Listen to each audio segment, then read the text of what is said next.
All right, we ready? We're recording. All right, wonderful. So I would like to call the meeting to order and thank everybody for attending. I am Deb Travis, the chair of the Community Board 8 Parks and Recreation Committee. I have a few housekeeping items for the discussion. As a Community Board Committee, we loosely follow Robert's Rules of Order. We will be following the agenda that was previously distributed. If we open a topic to general discussion, we ask that if you'd like to speak, that you raise your hand, and I will call on you. Our goal is to have a good, robust discussion of our agenda items. However, if we have a lot of people who would like to speak on any individual topic, you may only get to speak once, so make sure to make it count. If you're not speaking, we ask that you keep yourself muted to prevent background noise from interrupting others. If you're on Zoom, to raise your hand, you will select reactions at the bottom of the screen. Is that still true? Probably. And if you're on the phone, it's *6 to mute and unmute, it toggles, and it's *9 to raise your hand and lower your hand. So now I would just like to begin with a roll call of committee members. Bob Bender? Here. Margaret Della? Bob Panuzzi? Here. David Gelman? Present. Rashida Hilliard? Rob Chklowski? Here. Ram Dat Singh? And I am Deb Travis. All right. Are there any other board members? I think I saw Laura Spalter. Welcome, Laura. Good to see you. Thank you. Any Great to other be here. community? Sorry, Laura, what? Nice to be here. To you, former Community Board 8 chair. Any other Community Board 8 members? Nope. Okay. Are there any elected officials or representatives from elected officials on the call?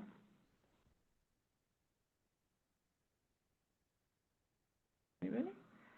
Then, as far as representatives from the Parks Department, I have Meredith Horsford of the Historic House Trust, Stephanie Ehrlich from Van Cortlandt Park Alliance and the Van Cortlandt Park Administrator, Joe Magneri from New York City Parks, Commissioner Bronx Borough Commissioner Jasenia Ponte, and Christina Taylor from the Van Cortlandt Park Alliance. Is there anybody else? Mary Ann Kraft, a neighbor. Oh, hey, Mary Ann. Hi. That's fine. I was just looking for folks who are Parks employees, so you're good.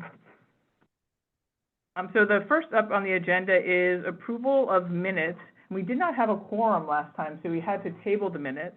So we have two sets. We want to approve the minutes of September 27th, and we would also like to approve the minutes of October 25th.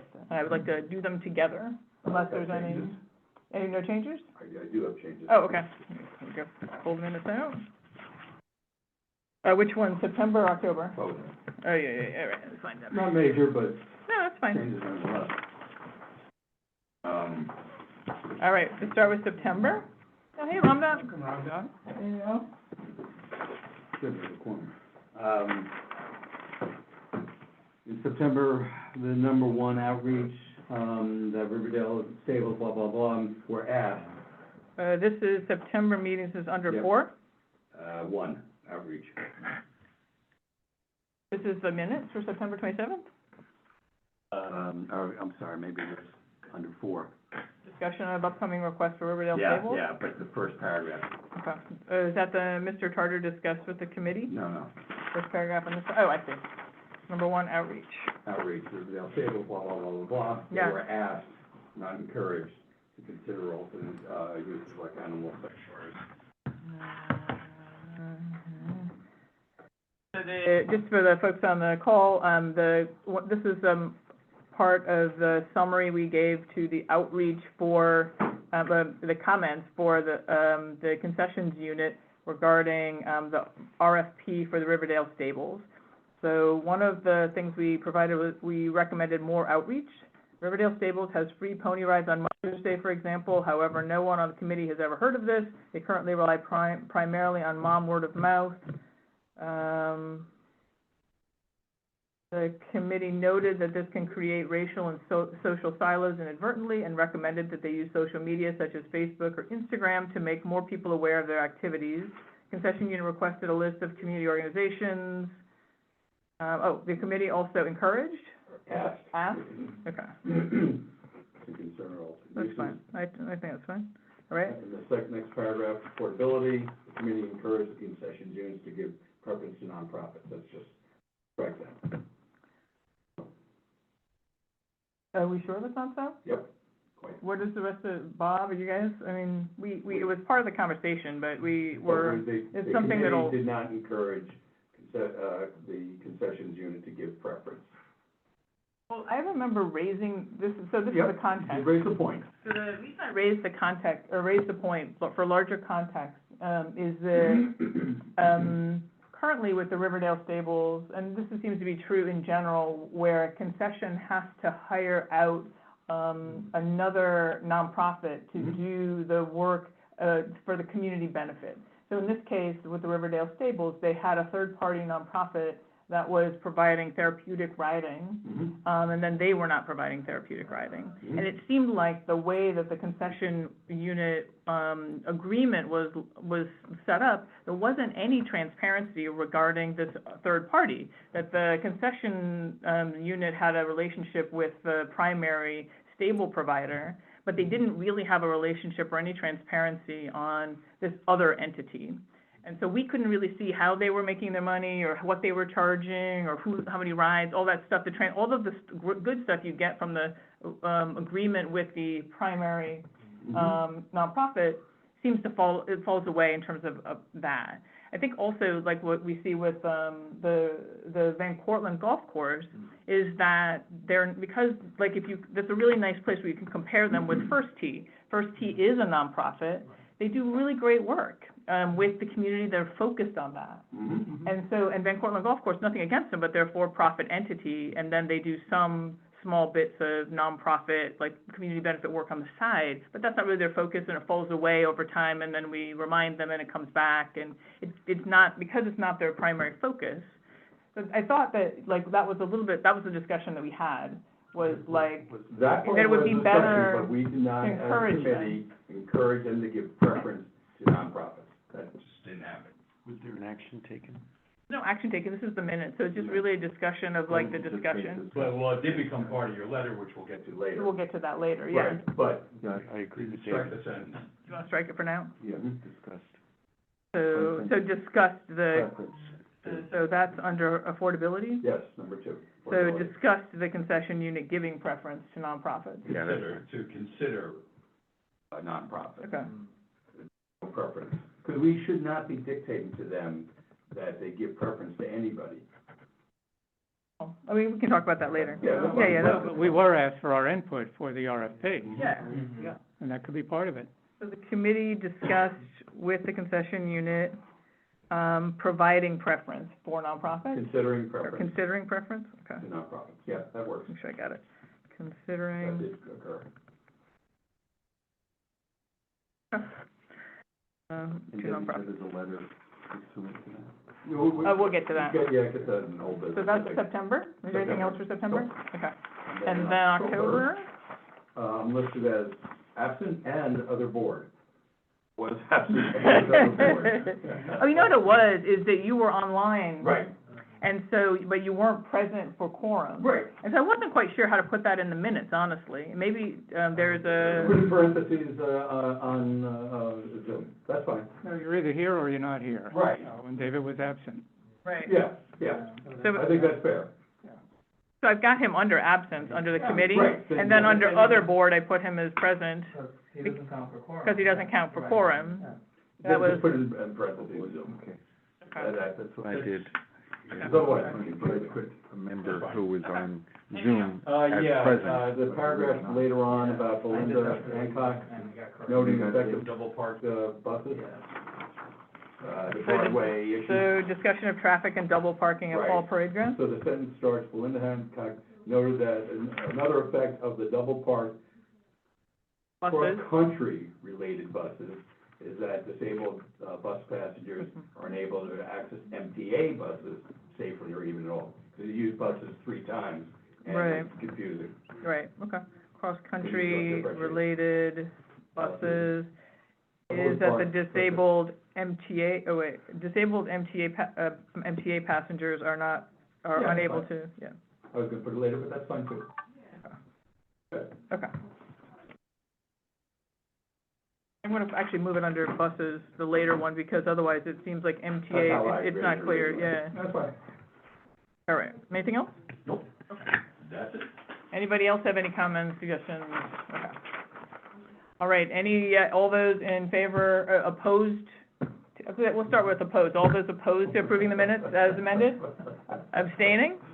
All right, minutes were approved unanimously. Demon. Unanimously approved.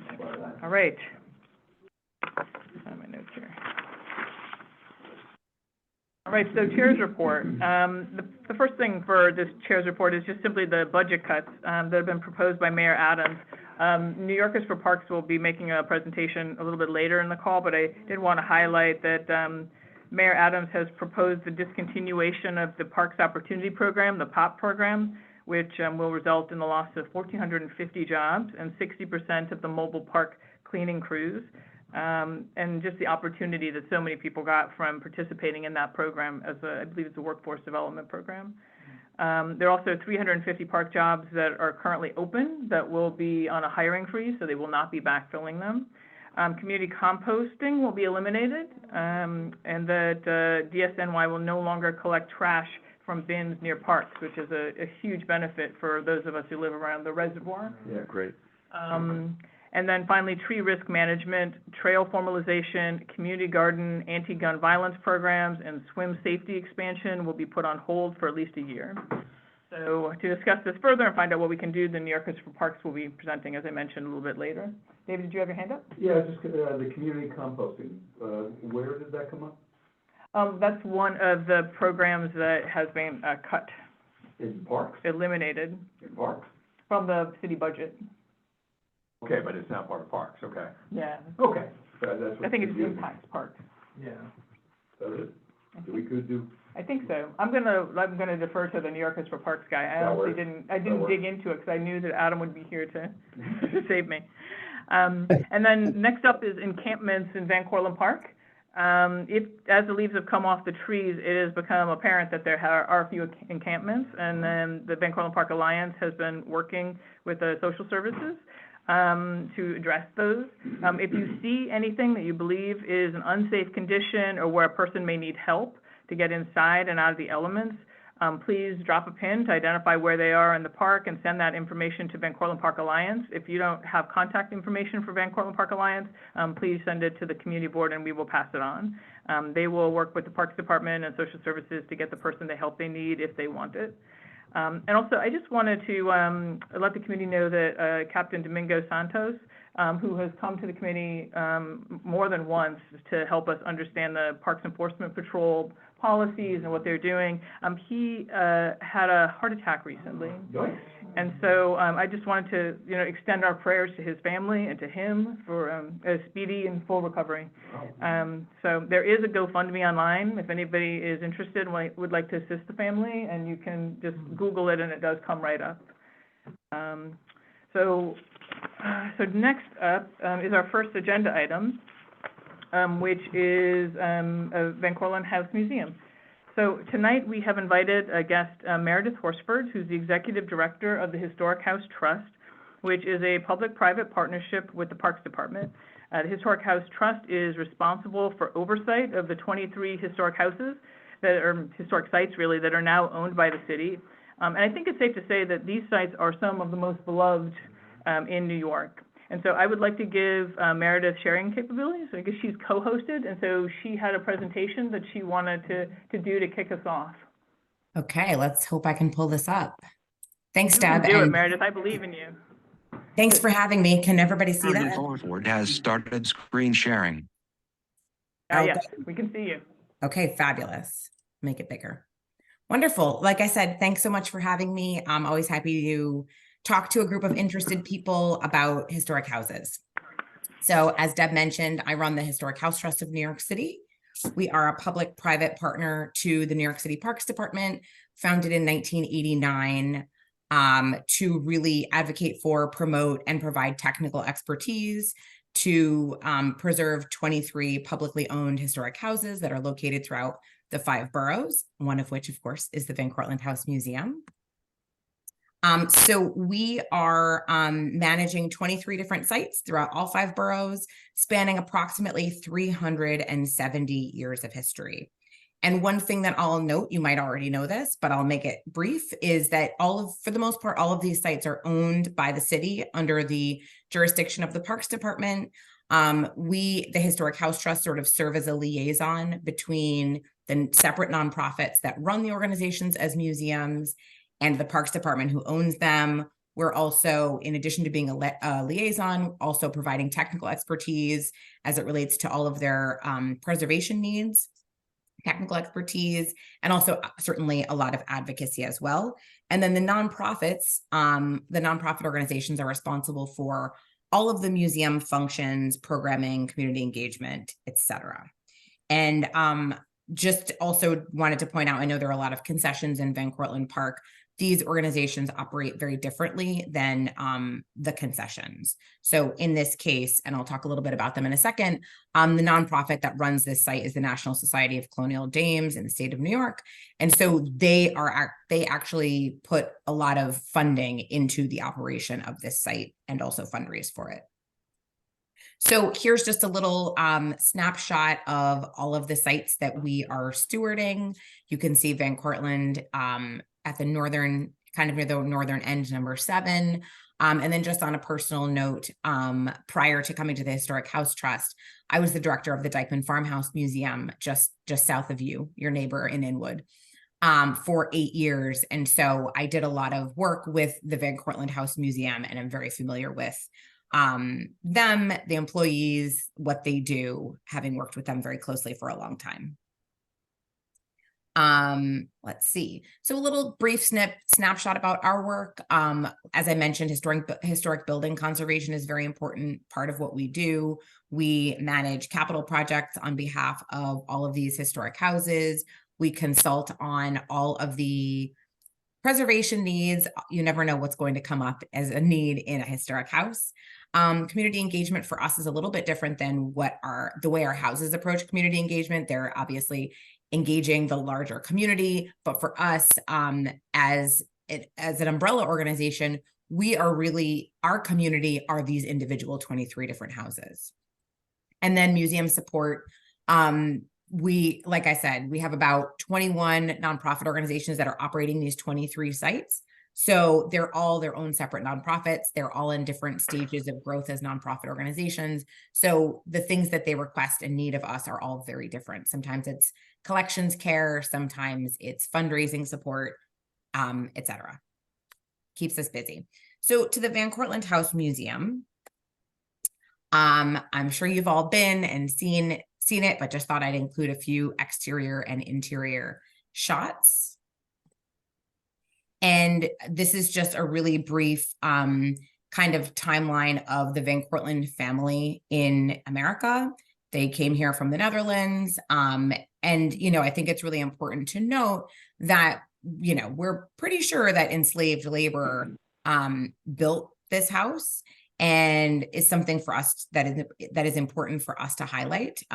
Something that I really brought a lot of attention to at the Dyckman Farmhouse Museum and made it a part of our interpretation, and something that the Van Cortlandt House Museum focuses on in their interpretation as well. Just a brief bit of information about the history of stewardship at this site.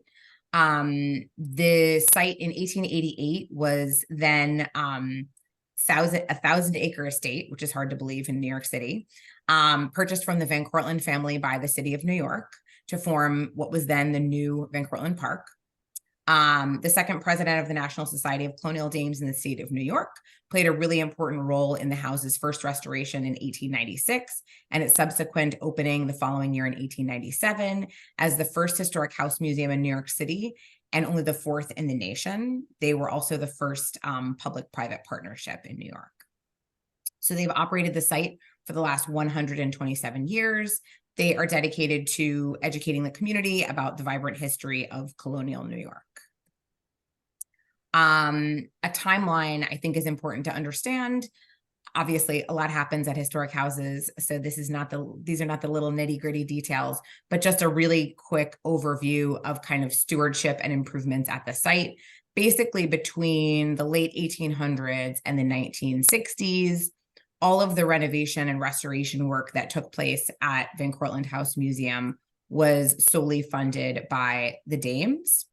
And then after that point, I think is when that sort of relationship, kind of how the way the city approached capital projects, if they were even calling them that at that time, changed. And that's sort of where we've gotten into the kind of relationships that we are now, where usually these capital projects are funded by city dollars by elected officials. Quick bit about the leadership at the museum. I'm sure a lot of you know Nick Dembowski from Kingsbridge Historical Society, well known in the community, really fascinating guy. If you haven't met him, I'd encourage you to introduce yourself, although you might already know him. He also was an awardee from this community board in the past for his community service. And so he has been really leading the team there at the Van Cortlandt House Museum for the last couple of years. And I think really doing a lot of interesting work that is engaging for the community. And a part of, the work that he had already been doing, just an expansion of that work in the community. Some photos of some of their education programs, their hours, their admissions fees, which are very modest. And then for public programming, they have a lot of their own public programming, summer camps, school groups, field trips. And then also during the pandemic, as we all had to kind of be creative, they did some virtual offerings during the pandemic as well. You can see that top picture with the iPhone on the table. A few events that I will highlight, a Pinkster Festival, which they did in... 62, Danielle Guggenheim has left the meeting. The Pinkster Festival, Pinkster was a traditionally Dutch holiday that later sort of evolved into a time for enslaved individuals to take that time off and visit somewhat nearby friends, family, and have a celebration. Danielle Guggenheim has joined the meeting. Music, of food, of culture, and they've done that. They did this event in partnership with some really wonderful historians and people who are really knowledgeable about Pinkster. Also, this is a project that was a collaboration between the Dames and the Historic House Trust. I was not at HHT when this happened, but basically this was if you know the Slave Dwelling Project with Joe McGill, he spends the night in enslaved dwellings, traditionally in the South. He's written books. He's a really fascinating person. I actually did some work with him when I was at Dyckman. So this project was an overnight stay at the Van Cortlandt House Museum. This was his first overnight stay at a historic site in the northern United States. There was an interactive campfire conversation, tour and research talk led by Nick, and then an overnight stay at the Van Cortlandt House Museum. And this is a project that also predates my time at HHT, but took place in 2018. And my understanding is that it was paused because of the pandemic. So this was a group of interested parties that includes the Van Cortlandt Park Conservancy, which is now the Van Cortlandt Park Alliance, Kingsbridge Historic House Trust, Van Cortlandt House Museum, etc., to really talk about the enslaved history in the park, talk about the burial ground, etc. And so my understanding also is that this collaboration and coalition included free public programming as well.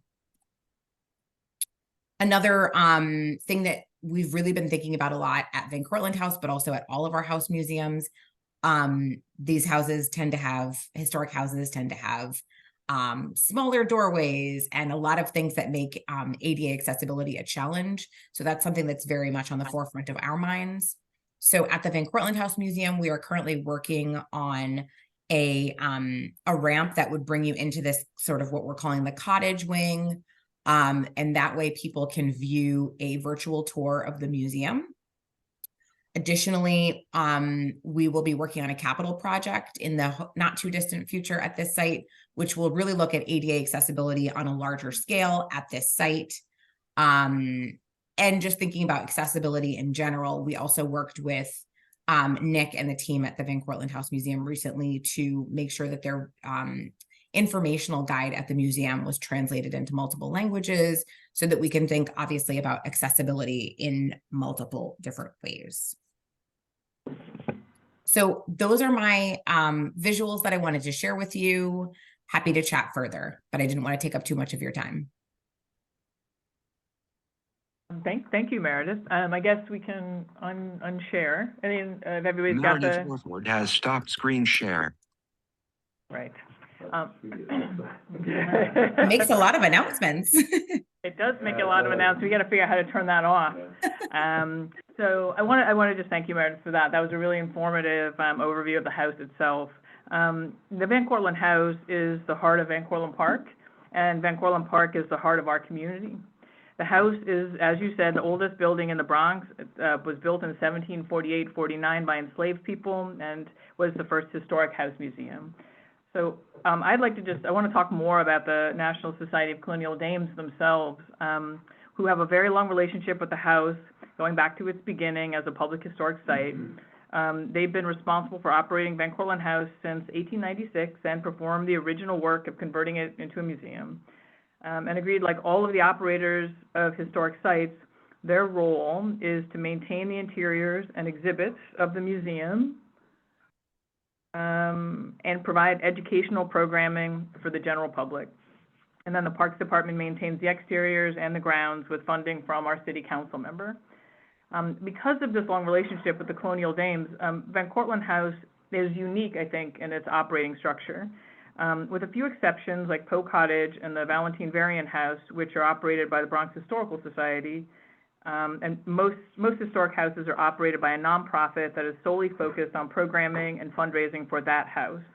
The National Society of Colonial Dames of New York, on the other hand, was established in 1891 during a time when our country was kind of looking backwards. The Civil War had ended in 1865 with over 750,000 dead and another 500,000 people wounded. 1875 saw the 100-year anniversary of the Revolution. Person has joined the meeting. 1889 was the 100-year anniversary of the swearing in of George Washington. So at that time, many people had parents and grandparents who had been involved with this sweeping historical change. The Civil War was there September 11th. Custodio has joined the meeting. And the country was still very brand new. You know, it's funny to think that Thanksgiving was a relatively new fad.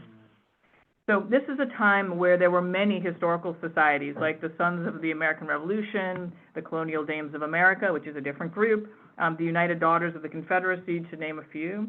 The National Society of Colonial Dames of New York was created as a genealogical society and restricted its membership to direct descendants of a person of prominence in the American colonies before July 5th of 1776, and they have maintained this requirement to today. I offer this context because I think it's easy to see this group as discriminatory only by modern standards, or for some to romanticize its traditions.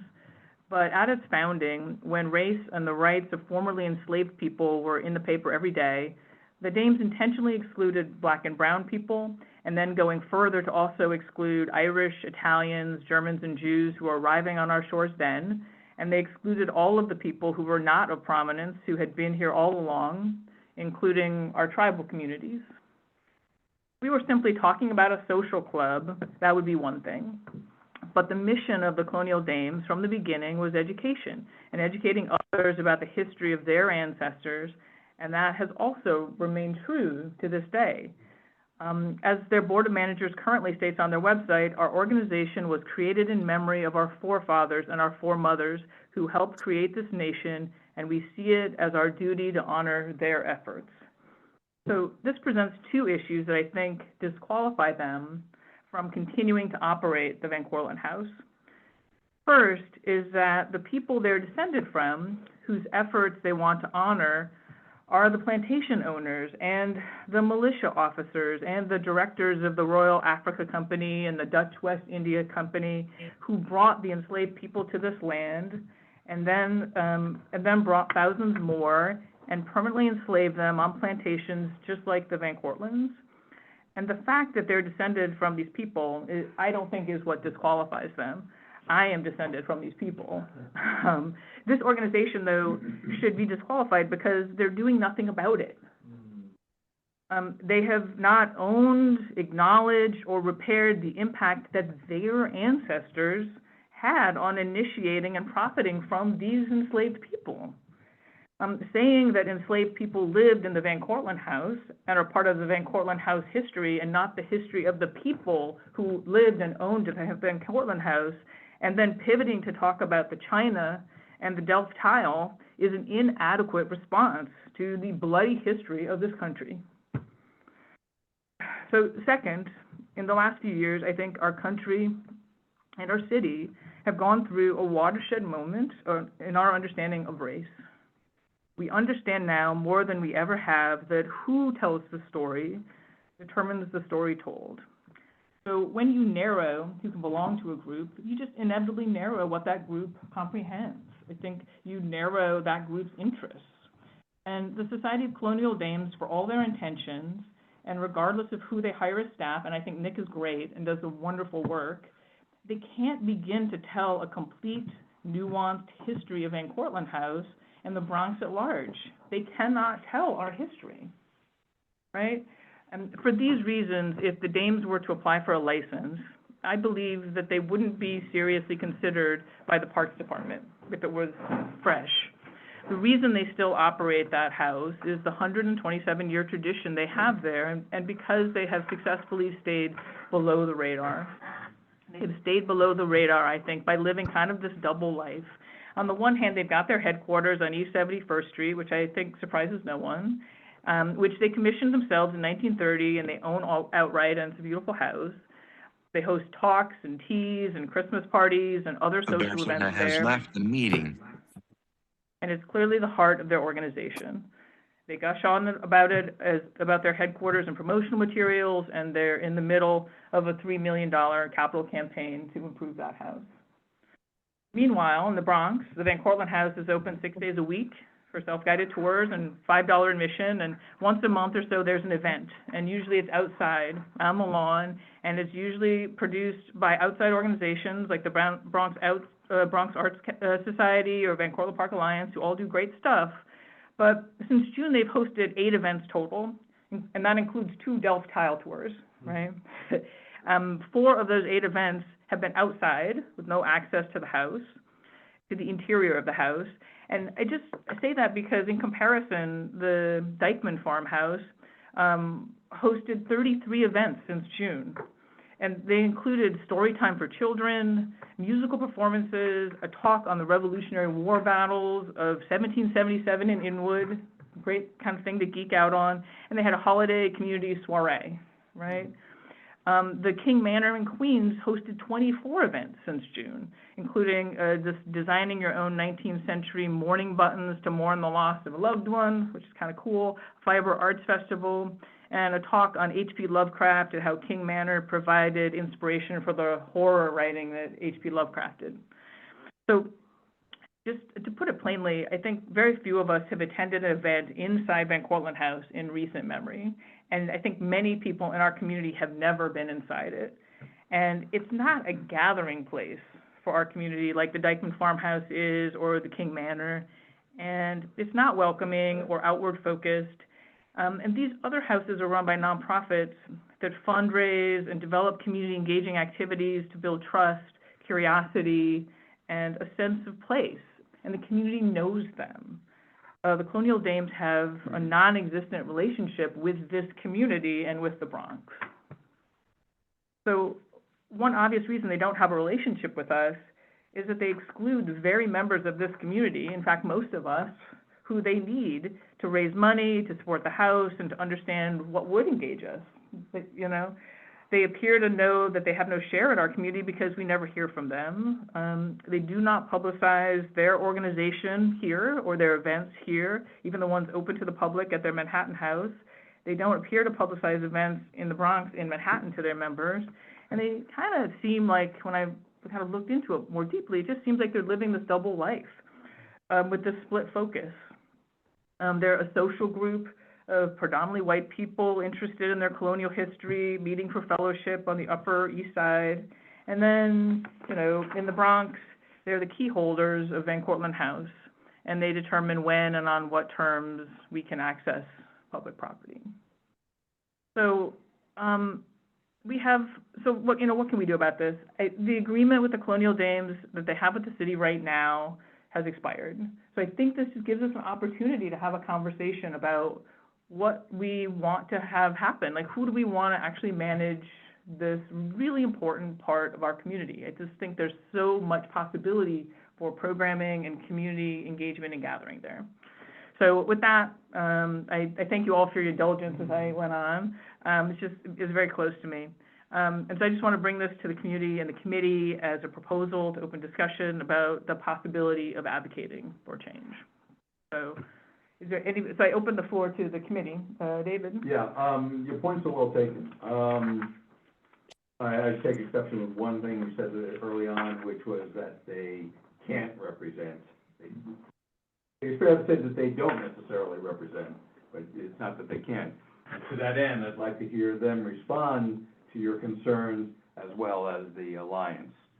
So I invited the Colonial Dames, the National Society of Colonial Dames of New York, and she was not able to come tonight. Okay. But she is open to coming in January, February, when we discuss this next. Okay. This is Yeah, really I'm happy just a to speak to discussion that, Deb. kick off. Yeah, so they will be around for Okay. more discussion, yeah. And does the Alliance have any comments about this? Or Meredith, I guess, too. Sure, happy to just jump in here. As someone who's been running historic house museums for pretty much all of my or most of my career, and as a person of color, I definitely hear some of the things that you were saying, and I certainly can't speak for the Colonial Dames because I am not a member of their organization. I'm a partner of theirs. But what I will say is, yes, they are happy to come and chat and speak to you all. I can also say that, all of our sites are run by separate nonprofits. And as I mentioned, they're all in various stages of growth. And a lot of those sites that you mentioned that are doing a lot of programming, and yes, I can speak to the Dykeman programming a lot, are sites that are, I'd say, further along in their growth as nonprofits and also have larger staff. I'm in the midst, I've been working pretty closely with the Dames for several months on a staffing plan and figuring out how best they can expand their staffing, expand their offerings, et cetera. They're also very, very open and interested in having whatever it looks like, some sort of a committee that really speaks to programming that would have input from anyone, not necessarily just board members. So I think they're very open to new ideas and want what is best for the Van Cortlandt House Museum. Bob? Yeah, I would like to know the ramifications of not having the Dames involved in operating the House Museum. Mm-hmm. I assume that would then at that point go over to the Alliance to do this, although maybe there's another option that No. we're unaware of. So But I would basically, like to, no, I'm sorry, go Sorry? ahead. So in that respect, I would like to hear from Stephanie about, as David suggested, about how the Alliance feels about this and what options there might be for operating the museum other than the Dames. Stephanie, do you want to address that, or? Sure. I mean, I would say that we're really putting the cart before the horse. There's so much more information that Van Cortlandt Park Alliance would need. There was a question about how much money do the Dames contribute to running of the house. I mean, without knowing that kind of information, I don't know that we could really speak about it. So Van Cortlandt Park Alliance is of the mind that there's a lot more conversation to be had, a lot more. There's just a lot more talk to be done on this topic. I have a couple of things. Thank you, Deb. I would also just add in wanted relation to know to. whether, Who is that? Oh, it's Meredith, Meredith, but I'm yes, sorry, Meredith. we talked at the same time. I wanted to know whether Historic Trust had any guidelines for operators of properties that would guide the community board in finding the right, aside from what Deb has documented, are there guidelines and standards from the Historic House Trust that would be Certainly. helpful for finding out if this meets industry or trust standards for the following: historic programming, grant seeking, adequate budget, adequate community outreach, all benchmarks of what it means to have a historic house, so that we're not choosing favorites, but we are judging performance. Sure. So Great it would really question. be important to get that before we make any decision. And then I have another comment that, after you're done, I have another comment about the impact of that house on the surrounding parade grounds. But I'll take the answer first to the question about standards, guidelines, and benchmarks.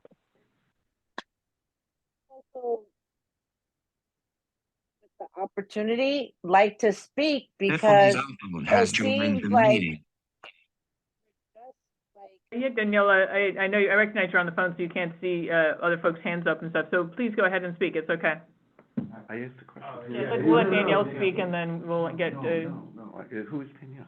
she's on my phone, so she can't see. But who's the question of the Historic Trust?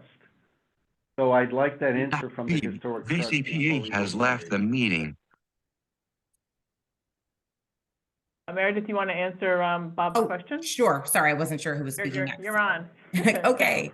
So yes, we do have a lot of guidelines about what properties we acquire as a nonprofit who works with the city. We also have guidelines about our nonprofits that operate the historic houses, and one of the most important is certainly having expertise in museum operations. The all of the furnishings in all of the museums are also owned by the separate nonprofit organizations. So everything in the example that we're talking about today, the Van Cortlandt House Museum, is owned by the National Society of Colonial Dames. So certainly having that history, having that kind of community engagement and programming focus is also very important. And then also just to touch relationship too, that's interesting. All right, and so also can just you to provide touch that before our next meeting so that we could really be looking at the fulfillment of those obligations? Well, under the trust? one other thing I'd like to address, happy to provide information for you. One other piece of information I'd like to address was the agreement bit. So the Parks Department is actually in the process of creating a new license agreement template for the HHT sites that kind of incorporates a lot of modern provisions from the city's law department that, you know, did not exist until recently, things that they've added just to make sure all of our agreements are modern. And so in that meantime, while we wait for the law department to approve that new template, the Parks Department does not treat these agreements really as expired, but as operational in this instance. And do those requirements currently under council consideration include equity and inclusion requirements for the licensing? No, the agreement does not talk about that. These are like law department provisions that are changing. Yeah, This is but a more of a lot of law contractual. departments have that in their contracts. Right. We should have that. Well, there's certainly standard clauses that are in all city contracts that talk about you know, non-discrimination, et cetera, et cetera. So there are certainly clauses that speak to that. But a lot of those have just the language is being updated. So if you would allow me one more second. This house is the kernel of a much larger historic designation. Just so everybody knows, the state historic designation of Van Cortlandt Park is based on this house, and that is for the entire parade grounds. And this became material when a cricket stadium was being contemplated to be built. And so the proper stewardship and the proper use of this history is paramount, not only for the square footage of the house, outreach to the community about the house, Historic House Trust, but the entire park. So whatever we do is deciding just how much leverage that we will be able to gain and add from that licensee about the historic designation of the entire area, which includes Lenape land, okay? So it will be part of the state historic designation of Van Cortlandt Park, and we do need a strong partner in making sure that all aspects of the history are properly documented. So if there's any nonsense like we saw this summer about a taking of parkland without alienation, that there would be a lot of historical safeguards and potential state action. So I want to just make that clear that this is more than a house. Sure, and then one other bit, and then I will mute myself again. That I wanted to also mention is I think one of the other challenges Laura's iPhone has joined the with meeting. some of the programming indoors has also been that it is in need of some restoration, and that also accessibility has been a challenge. So those are things that we're working on as the city partners who are responsible for that. Ramda? So I'm going to open it up to anybody on the call. If anybody has any questions or comments, please just raise your hand and I'll call on you. Yeah. Danielle, do you want to speak? I can unmute you.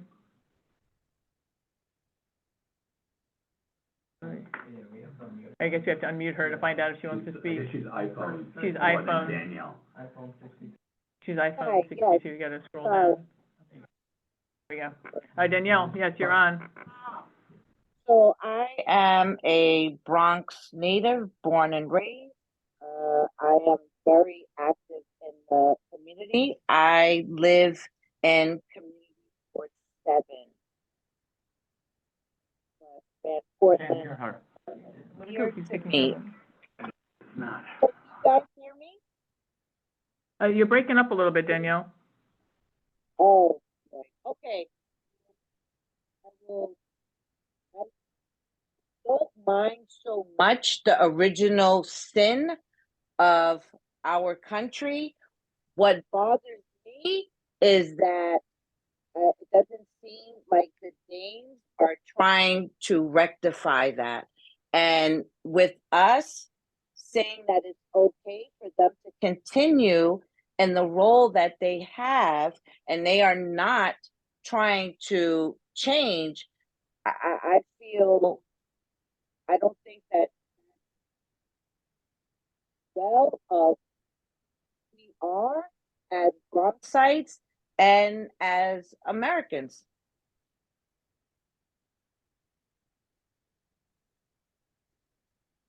Thank you, Danielle. Christina is next. Hi, I just wanted to say that the Van Cortlandt Park Alliance, we appreciate the partnership that we have with the Van Cortlandt House Museum. We co-hosted the Pinkster event this year, and we are hopeful to do it again next year. We worked with them to create the Enslaved People Project curriculum, and we've been actually using that curriculum and bringing in school kids to do tours of the house and the grounds in the area around to talk about the role that enslaved people played on, building what is now Van Cortlandt Park. So we've been taking the lead on those programs, and we will continue to do so, and we do hope to grow them. And we also do use the grounds for barefoot dancing and those other programs in our annual Hiketoberfest. So we would like to continue doing that with the Dames or with whoever is in charge of the house. But we do want to keep doing that in the music programs also. So, and we work closely with Bronx Arts Ensemble and help them with the music programs that they run. Kingsbridge Van Cortlandt Development Corporation also does music programs on the lawn. So we want to keep doing that. Yeah, well, and I hope you do. I mean, we appreciate Great programming you're bringing here. Yeah, no, we absolutely appreciate all the efforts and the programming that the Van Cortlandt Park Alliance brings to Van Cortlandt Park. There's a lot of really wonderful events that happen throughout the year, and you guys are always busy. So, full props to you for that. Is there anybody else who would like to speak? Jane Bedell has her hand up. We'll unmute. There you go. You're unmuted. She's on mute. Hello, Community Board 8 and all these people who are on the call. Hi, I'm a longtime resident of this area and a very frequent user of Van Cortlandt Park. And also been given permission by my son, who worked with the Van Cortlandt Park Alliance and the park a couple of years ago during the pandemic, as a parks worker, and passed by the house many times. And I have so many questions and doubts about what the current situation is. I hear what Meredith said, that the Dames are open to thinking about how to do more inclusion and bring people in, but I kind of feel like, wow, this nation went through a huge a change and series of events after George Floyd was murdered, and it caused little small organizations and huge organizations to take stock of where they were and where we are vis-a-vis understanding our history. And I don't, in preparation for this meeting, I went on their website. I don't know them very well, but I really didn't see any evidence of that. And speaking as somebody who worked for New York City for the borough of the Bronx, and knowing how incredibly racially and economically diverse our borough is, I was shocked by the lack of acknowledgement of that on their website. So I know a website isn't everything in the world. So I think a conversation with them, of course, is in order, but it was shocking to me, I have to say, that they, with the wording that's on their website and the way they present themselves, that they would be entrusted with something as huge as what you guys are talking about. It's really important. It's important to the whole borough. It's important to the people of the Bronx every which way. So I just wanted to say that it's not enough that they're willing to engage in that conversation now. I just have so many questions about, like, well, where you been for the last 3 years? Because lots of organizations have been going through a lot of things. So I'll leave it at that because I have so many questions. So thank you for letting me even chime in on this. Thank you, Jane. Much appreciated. Maya Troki. Hi, all.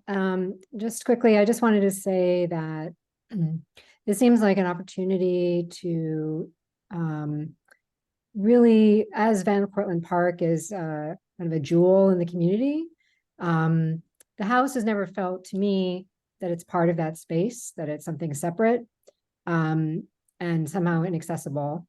And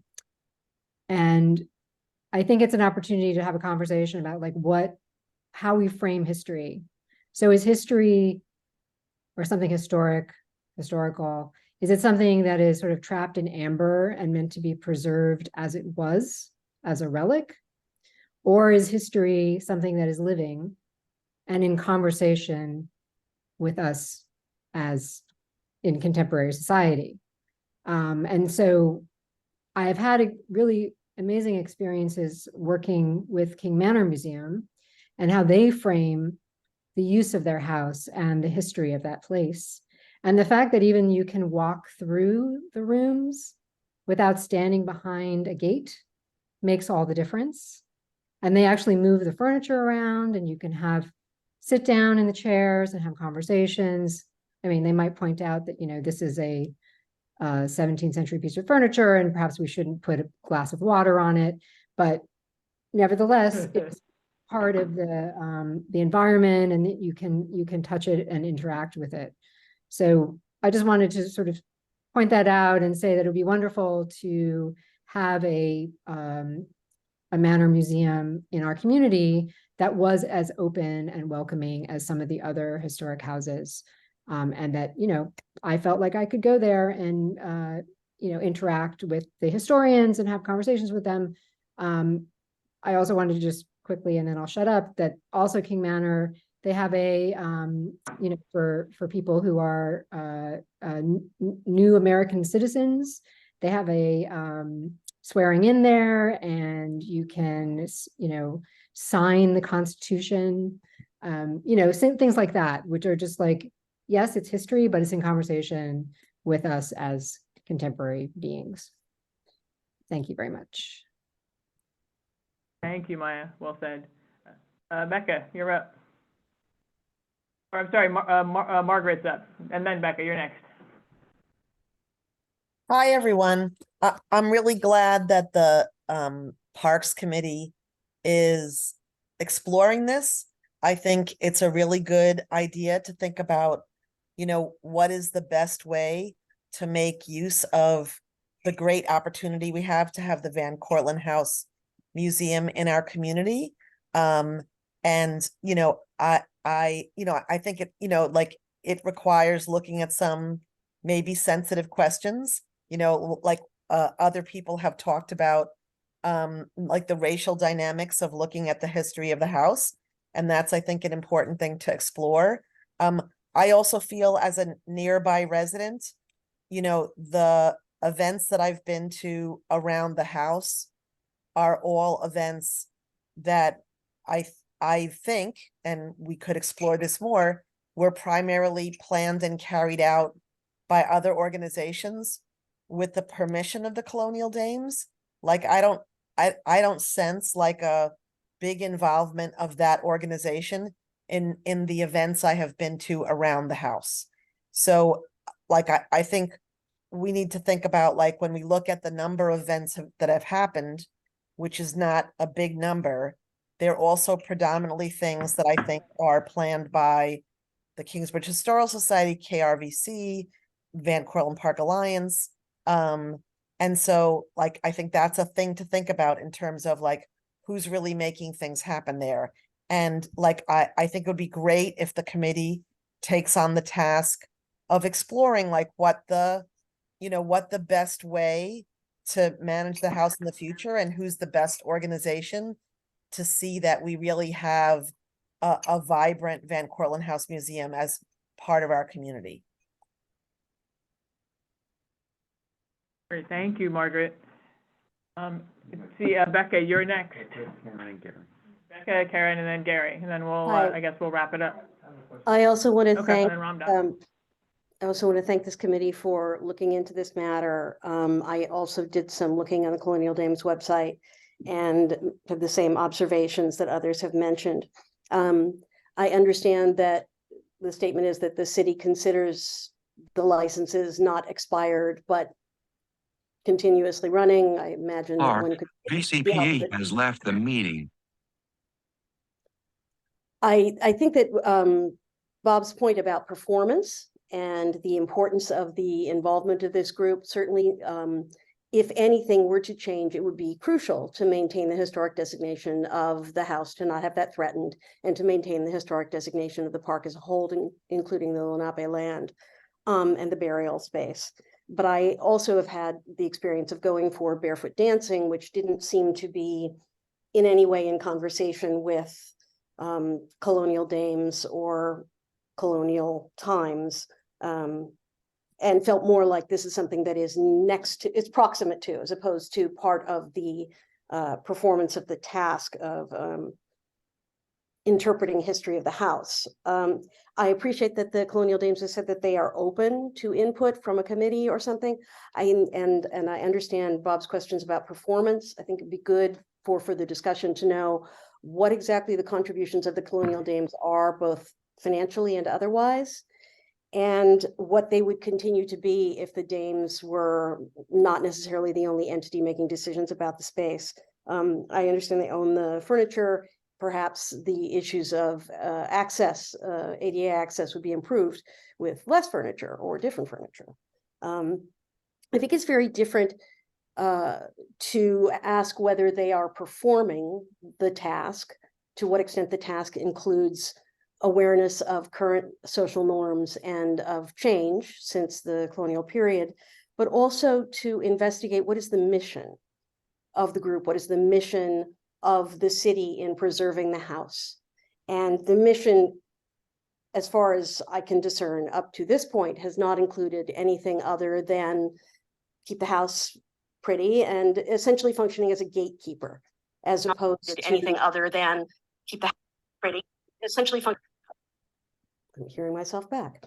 As a gatekeeper as opposed to a facilitator.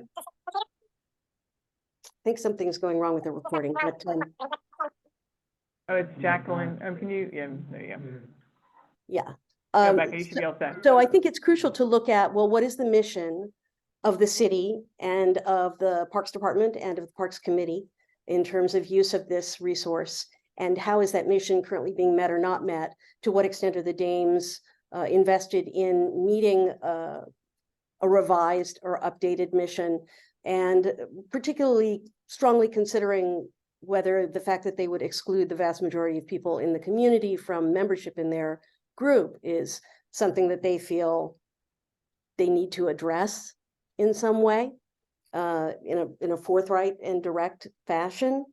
I'm sorry. Yeah, people not of prominence, given that the majority of residents of our community are people, as they say, not of prominence. The educational mission seems to be a bit tainted by the group that's in theory serving that mission.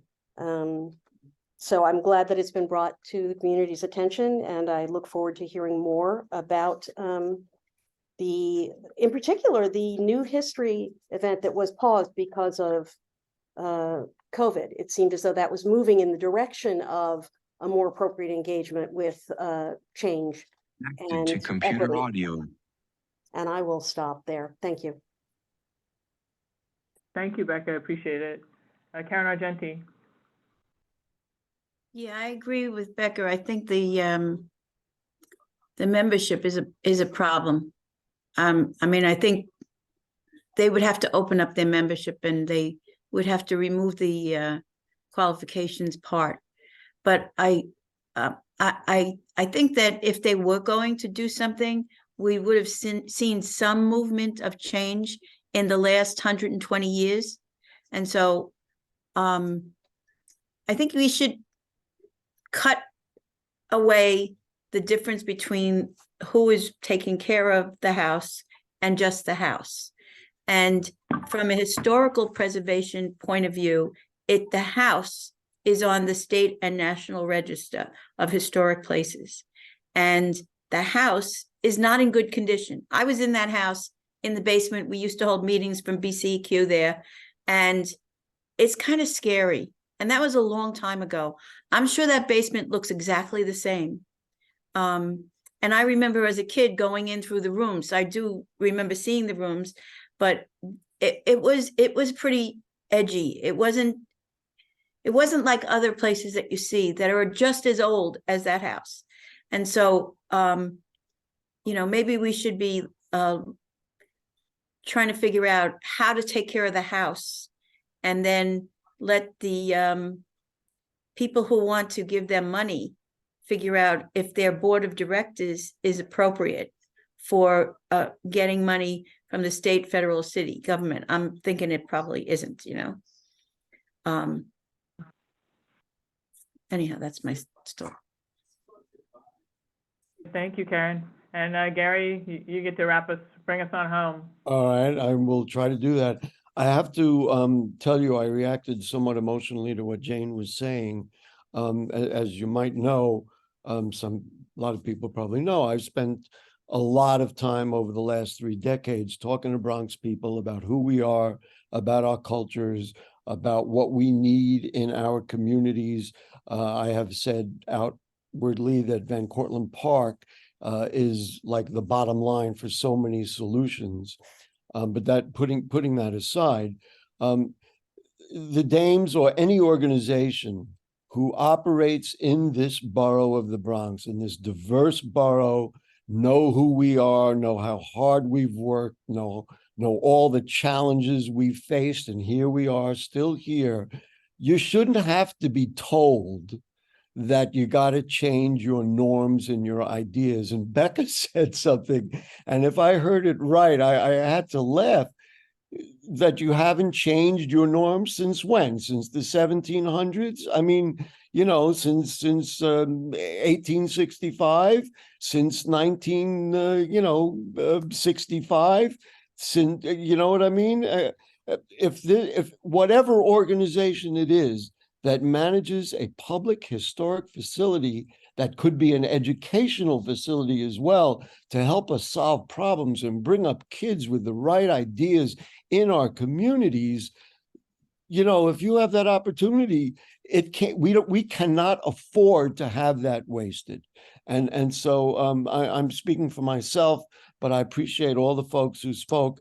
And maybe it's my job to be the one who articulates what everybody's thinking. But I mean, come on, you shouldn't have to be told in the Bronx to do these kinds of things. I mean, you know, every one of us, if we looked at that house and said, if I was in control of that house, what would you do with it? It wouldn't be what we're hearing today. So that's all I want to say. I'll see you around, and thank you very much. I just wanted to add, you all had so many wonderful ideas, and I think it would be really beneficial to actually have a conversation with them about this. Yeah, I think you no, might.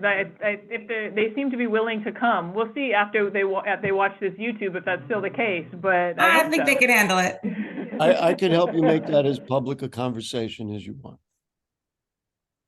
There you go. And Ramdat, did you have something you wanted to close out? Yeah, so I guess second Karen kind of summed up what I was gonna ask or say, but also like, I think. Can you get closer to the microphone? It's hard to hear you. Very hard. Sorry. No, I was Thanks. saying that Karen and Becca kind of in together kind of summed up what I was gonna say, but also like I know I'm from Norwood. I grew up in Norwood, and the Varian House is there. Mm-hmm. And every time I've walked past there in middle school, or even now, when I go to my parents' house, still there's nothing going on there. And I think it'll be a really good opportunity to have a conversation with like the Parks Committee at CV7 as this, you know, this contract or this partnership is about to end, to see like what their take is on the Varian House. Well, so I think that's just like an idea. Right, well, and once we have the Yeah, kind of the of course. criteria of how Right. they're, what the Right. expectation is and how they ramp them Right. up there. Yeah, I think that would be great. Well, yeah. One other question. Margaret, Meredith, you brought up something before that I wanted to ask, and either of you or Stephanie, you mentioned fire, and given the tragic loss at the Cathedral of Notre Dame, is there adequate sprinklers to prevent a burn down of the interior, the roof? I mean, obviously the stone walls would be fine, but what about the floors and the roof of that old building? I don't remember mentioning a fire, but Fire protection, you said at the beginning, I think. oh, sprinklers Whatever. are something that we would have to get landmarks approval to install. Sorry, Most say of that our again, houses please. don't have sprinklers. So, and Van Cortlandt House Museum does not have a sprinkler system to my knowledge. But as I mentioned, we championed along with the Dames for quite a bit of capital funding for that site. So it will be undergoing a large restoration. We haven't determined yet the scope.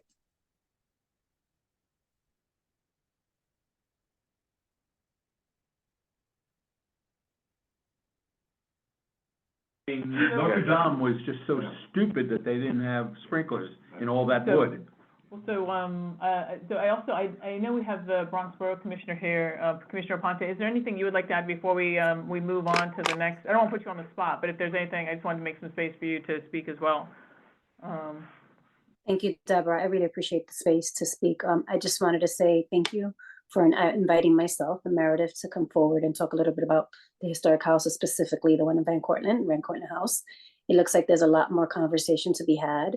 And I know that Meredith and I are taking tedious notes because we're actually in a different conversation, just her and I. So I'm happy that this conversation is happening with the community, and we hope to come back with others to continue the conversation and see what we can do to ensure that we are getting the best programming for the community as is deserved.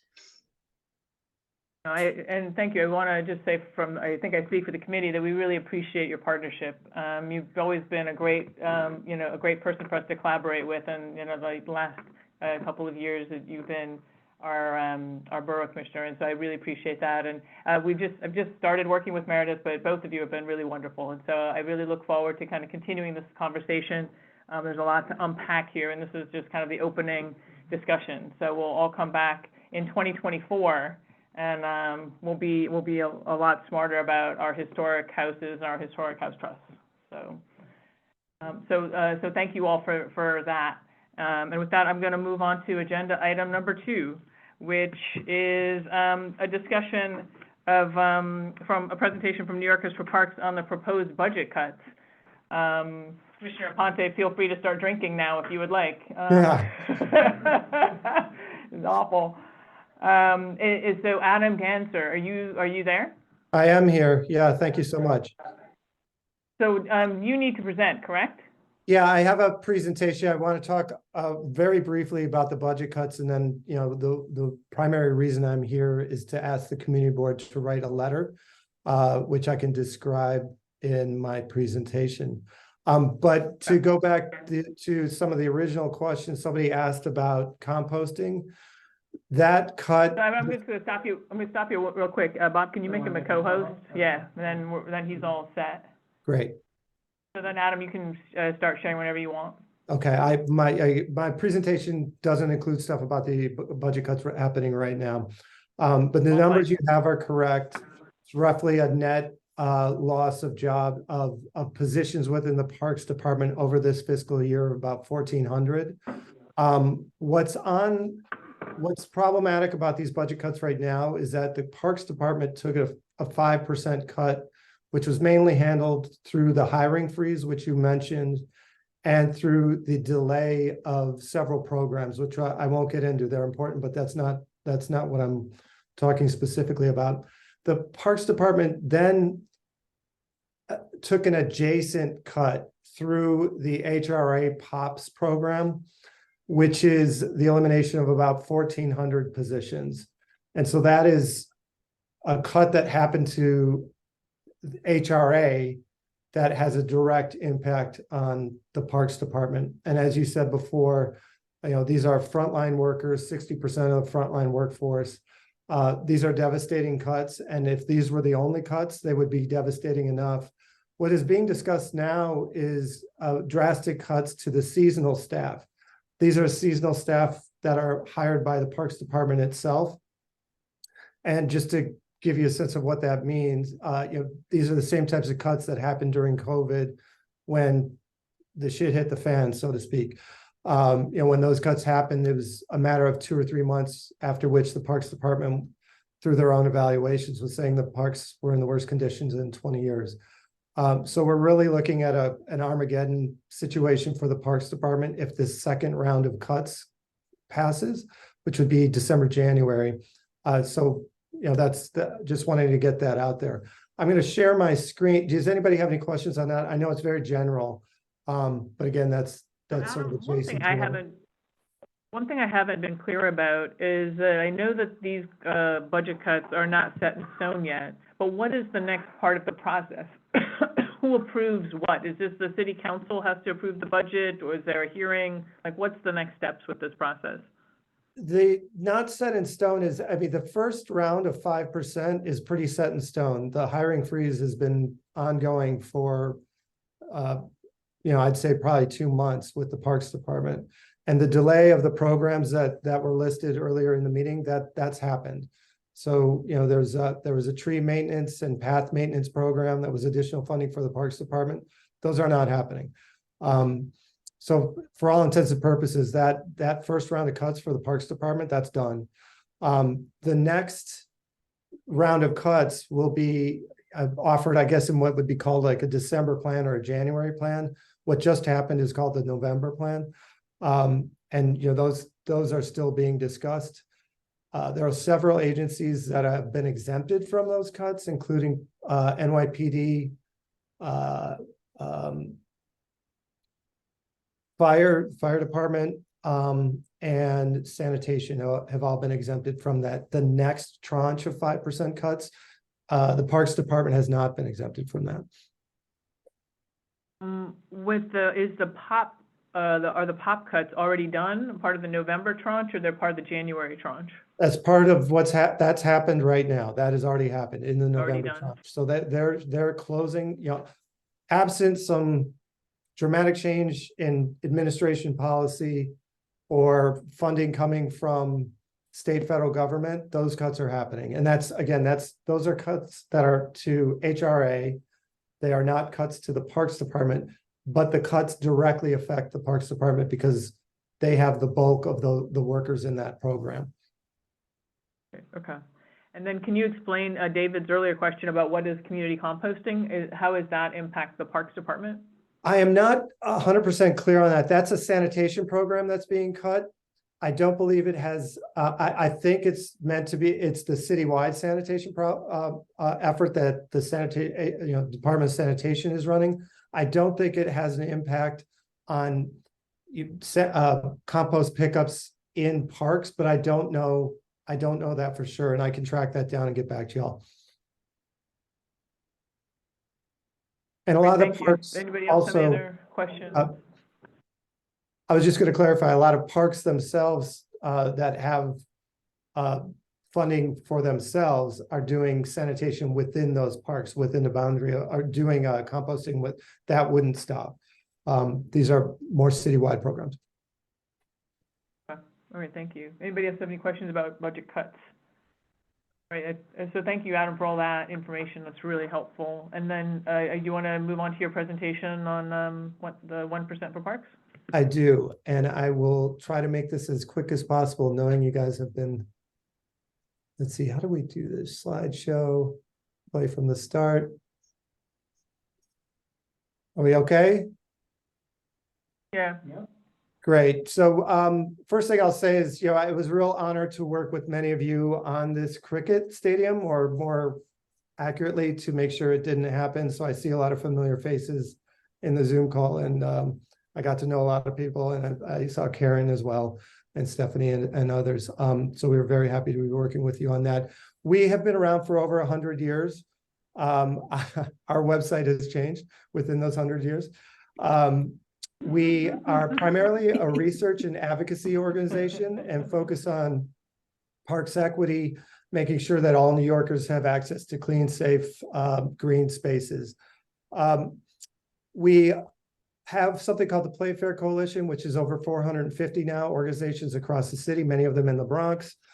We do a lot of our advocacy through those organizations, and with those organizations, we co-founded this with the League of Conservation Voters and DC 37, which is the Parks Workers Union. This is a hard to read list that's meant to wow you with the scale of the coalition. I hope that works. Much of our research is focused citywide, but we also do more localized research. So we just completed this spring a report on the 1% for parks impact, what that would look like. But we also do research based on community boards. This is just the front page of a 2-page community board research effort for Community Board 8 in the Bronx. We have all 59. So if you haven't seen these are on our website. You can check them out. The 1% for parks push is really based on the historic 40 to 50 years disinvestment in our city's park system.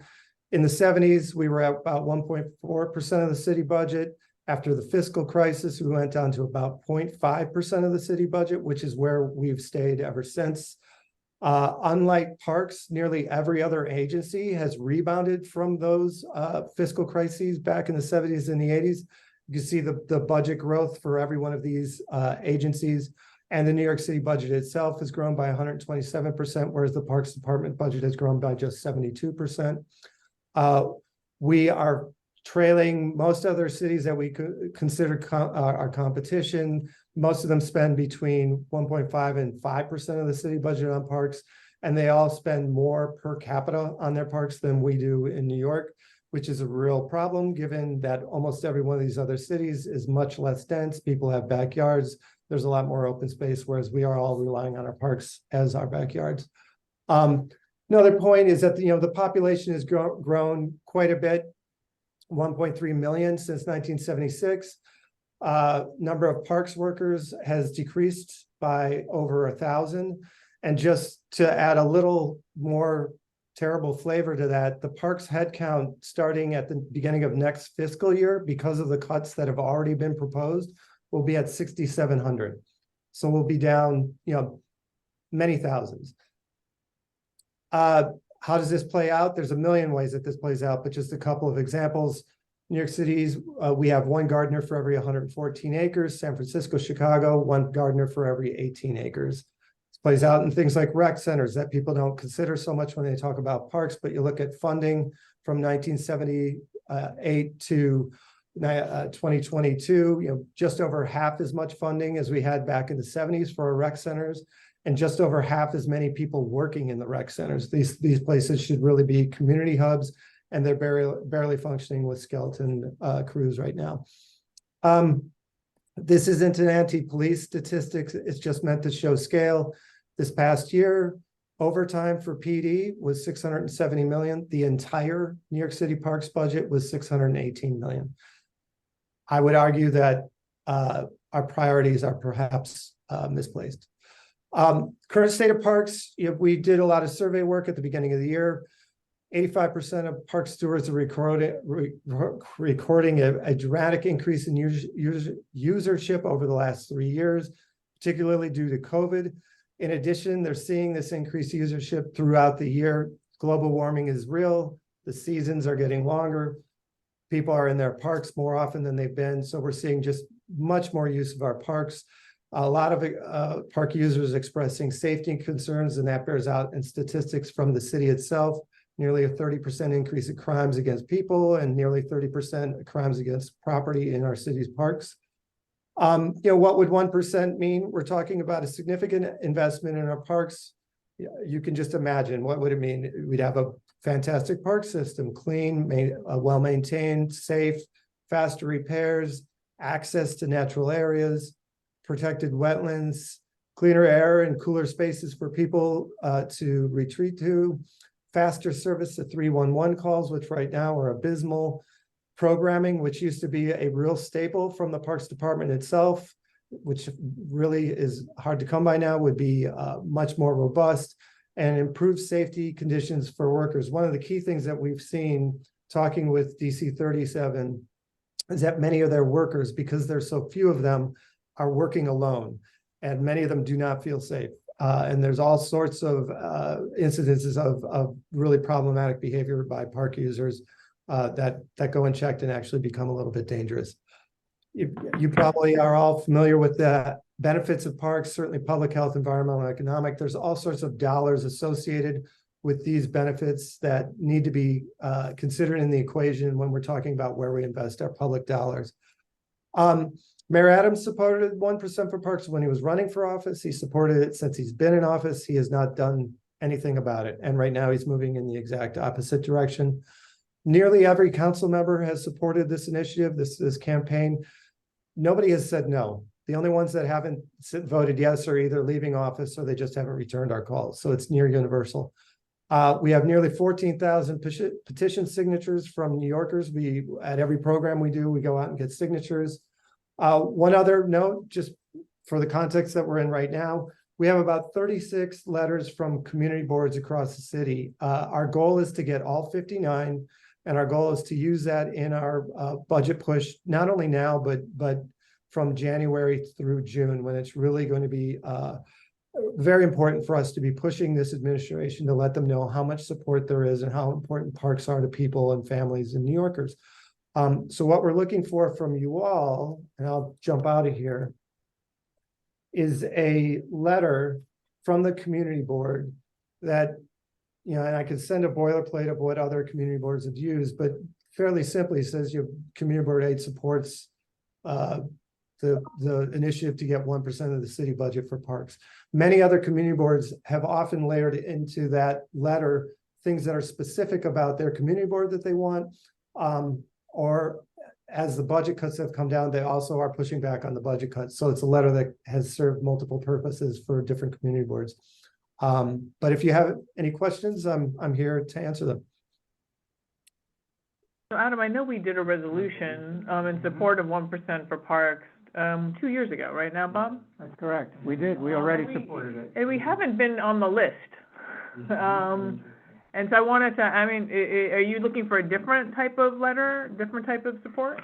I'll tell you what, I was not aware of that, but if that has happened, and if this is on us, if it's something that you can dig up and send to me, I'd be happy to look at it, and if it's as simple as that, then we can call it a day. If it's something that we would love to have sort of modified for where we are right now, we could also, ask that, but, yeah, that's my fault. I wasn't aware that that letter had been written. Yeah, it was a resolution, so maybe it's a little bit different, but yeah, we did do a resolution. It took the form of a resolution. It's possible it never actually reached you. That's also a possibility, but we can look into that. But we definitely did pass a resolution supporting the 1% for parks, which all three of our council members have endorsed, and which, of course, as you said, Adam, when Mayor Adams was running for office, that was his position. So, but we'll resurrect it from wherever it is and get it to you. That's fantastic.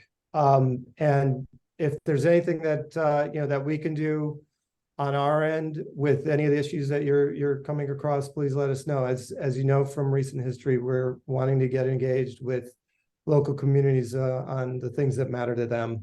And we're always just a phone call or an email away. So also wanted to, well, I still had you, and then we'll go to Karen's question. I got an email from Charisse Palomino, who's the Director of Advocacy and Programs for New Yorkers for Parks. Yep. And she asked for folks to, that's where I got the information at the top of the meeting, to send an op-ed about the importance of your community park. That was one of the action items that folks could do. There's also a Play Fair for Parks petition that everyone should know about and sign.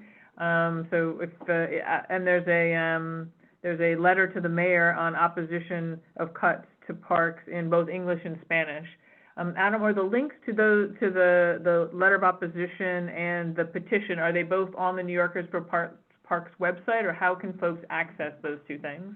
They are both on that website, but we can also, if Charisse didn't, we can also send those to you so you could distribute those to whoever you want. We would absolutely love it to get folks to sign the letter in opposition to the cuts. That letter is very simple. It's literally just pushing a button. We have, text that just sort of auto-fills, and if there's anything you want to add, I think that there's a space for people to add information that's specific to them or their organization. But this is not something that needs to be an organization discussion. This is individuals. Like, if you want to sign it, just go ahead and sign it. I think we're up to around 2,000 signatures on that letter. And that letter goes directly to the mayor's office. It will go directly to your council member and to the speaker's office. So will you be able to send us like something that we can post to Facebook so that folks have the link? Yeah, absolutely. And I'll follow up with Charisse to make sure that she sends that to you tomorrow. Okay, great. Who is the best person to get that? Is that you? Yeah, you can just send it directly to me. Okay. Karen, you're up. Yeah, so my favorite question. So Adam, have you done anything like about on the concessions and how much money they get to total, and how the city uses it to, take care of all kinds of things that have nothing to do with parks? I've gotten as far as exactly what you said. Okay. Yeah, no, there is a push among many of our partner organizations to take a bigger look at the type of sort of alternative revenue strategies that might be possible. As you know, one of the biggest challenges right now is that all that concession revenue goes to the general fund, and it doesn't come back to the parks where the concession is happening, and it doesn't directly come back to the Parks Department itself. Right. So that is clearly a big problem. I was speaking with the deputy mayor the other day, talking about it. It is considerable revenue as it stands right now. There are other ideas out there as well, including, for example, putting a small surcharge on stadium tickets, particularly stadiums that are located on parkland. So, Yankees, the Mets, USTA stuff in Flushing Meadows. You could put a very nominal amount of money, 50 cents, say, goes to the Parks Department. This is something that other cities do. So we've been talking with the administration about those types of ideas as well. I think there's a real openness to looking at all of the possibilities that are out there. And I think that even within the administration, despite the direction they're going, it's not the deputy mayor that is pushing this. The deputy mayor is very much supportive of parks. So we're trying to get to the mayor, trying to get to Ingrid, who is hard to get, and trying to get to Sheena Wright, the first deputy mayor. Those are the people that are kind of pulling the strings on the budget. So those are the people we're trying to get to through the channels that we can find. But I think more broadly, there is a recognition that there isn't enough money in the Parks Department, and then we need to come up with additional ideas to get those funds. Right. And did the Central Park and Prospect Park Alliance, did they get cut the same amount as the Parks Department got cut? Or are they included in the Parks Department cut? The Central Park and Prospect Park as conservancies do a lot of their own hiring, and they do that through private dollars. So that type of hiring won't be impacted at all because that's private money that they're raising. However, Central Park and Prospect Park, and really Prospect Park, relies to a great extent on the Parks Department workforce. And that's the cut that isn't specific to location. It's just a cut. So from my understanding, it's any park space, whether you're a conservancy or a regular park, you're going to feel these cuts. The conservancies, and I won't speak for Van Cortlandt because I know Van Cortlandt is a slightly different animal, but the conservancies that have a substantive amount of private revenue coming in, they're able to weather it a little bit better, but they're not going to be unaffected. It's going to have an impact on everybody. But we don't know if they actually got the same amount of cut from the city as the rest of the parks did. Meaning within... Just from the Parks Department, whatever the Parks Department I mean, I looked at Prospect Park, they must have like 80 people on their list of people that work for them that are Parks Department people, 80. Yeah. And that's like, a lot. It's a Must lot. be getting a lot of money. Yeah. Okay. But And I those, think just to be clear, BCQ is on your list, so we just want to say to the board that that's, it would be good to sign on, right? thank you, Karen. I do want to reiterate, though, that these cuts are going to impact the conservancies, are going to impact everybody. And truth is that, the parks that don't have those kind of resources will feel it most, but this is going to hit everybody. Okay. Great, thank you. Any other questions? We're all too depressed. I know, I was feeling actually like an actual Debbie Downer for a minute. It's something I don't feel like. No, we're all feeling it. We're all feeling it, yeah. Well, we appreciate, Adam, you coming. We'll get that 1% for park resolution over to you so that, you get what you came for. I would like to propose that maybe we send a letter to the editor. That is one of the things, like, I can draft something and send it around to the committee. We can send it off to Riverdale Press and see if they accept our donation, to kind of put something out there. Sure. Sounds good. All right. So then, so thank you, Adam. And have a wonderful night. We appreciate you hopping on at the last minute. Thanks so joining much. in It was, last couple of days. yeah, very interesting conversation, the whole meeting. I'm glad to have attended. And again, hope to talk to you all soon. Yep, thank you. Same. Bye. So now we're going to move on to old business. The first one is Broadway double parking during track meets. Stephanie, are you still? There you are.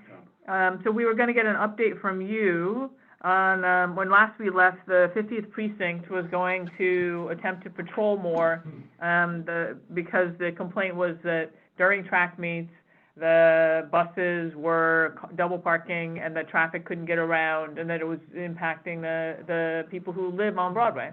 Can you give us an update? What happened? Well, actually, Commissioner Aponte, I don't know if you're still able to join us. Commissioner, I wanted to shout you out for doing something really great. I don't know if you want to talk about. So Commissioner Aponte was able to get in touch with some folks at NYPD, and they sent a traffic unit to Broadway. I realized that it was not for the entire cross-country season, but it was sort of toward the tail end of the season, and they were out there many days of the week with tow trucks, actually, which really helps enforce what they're trying to do. So that was really excellent. So I want to thank Commissioner Aponte for doing that. And Hey, thank you. yay! And now that the season is slowing down a wee bit, we have plans to talk with folks at NYPD and DOT to see what we can do to make sure this doesn't happen in the spring. Bob. Yeah, Stephanie, stupid question for me. Hi. Are buses directed to go to the golf course? No, they're the not. Golf course parking lot, they're not. Can they be? Directed to go to Jerome Avenue. Yeah, they're directed to go to Jerome Avenue. It's been our experience that there are too many buses to send to the golf lot. So if you start sending them there, it sort of turns into pandemonium. So David had a question of, is that true during weekdays as well? Do you send the buses to Jerome Avenue on Tuesdays, Wednesdays? We try to, yeah. I mean, a real issue that I had this year, which was different from previous years, was that bus drivers were much more combative and not willing to do anything. So there was just a different vibe. So we're gonna regroup a little bit. We have our winter conversation with athletic directors coming up next week. So we'll talk with the athletic directors, see if there's anything that we can do in terms of talking with the bus companies to improve that. But that's where we stood this year. Sending tow trucks is, I know that last meeting, we discussed whether like flashing the lights and the police showing up was adequate. But I think that a tow truck does send a nice, clear message about what's at hand. So thank you, Commissioner Aponte, for that. Put down the hammer. As it has been in past years. I've been to all the major meets, and 3 years ago was a nightmare. Right. But it hasn't seemed that bad. Even this year it did seem that We bad. can't hear whoever's talking. I don't think there's a microphone.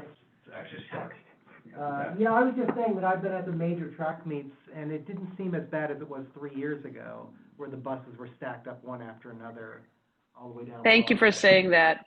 I think the major meets where we're able to lean on the teams to talk to NYPD, where we talk to NYPD, where we have these sort of bigger pushes to have more staff that is on the permit holder's dime. That's actually been a great improvement. The problem this year has been during the week. Monday to Friday has been much more challenging for us. So that's the next thing we have to tackle. One of the things that Tony mentioned when they were here was also it seemed like that some of the folks were soccer teams and other permitted sports on the parade ground. How do they figure into all of this? Because it doesn't seem like they're getting the maps of where to park and all of that. It's a little Who complicated. controls the permitting? So there's kind of two sets of permitting.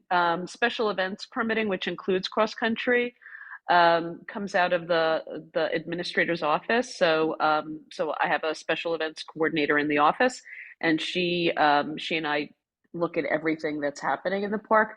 The sports permits are handled centrally at the Bronx Permits office, and so those aren't coming through my office. So we have less contact with those permit holders. But that is something that we're looking at to see if we can work on improving that.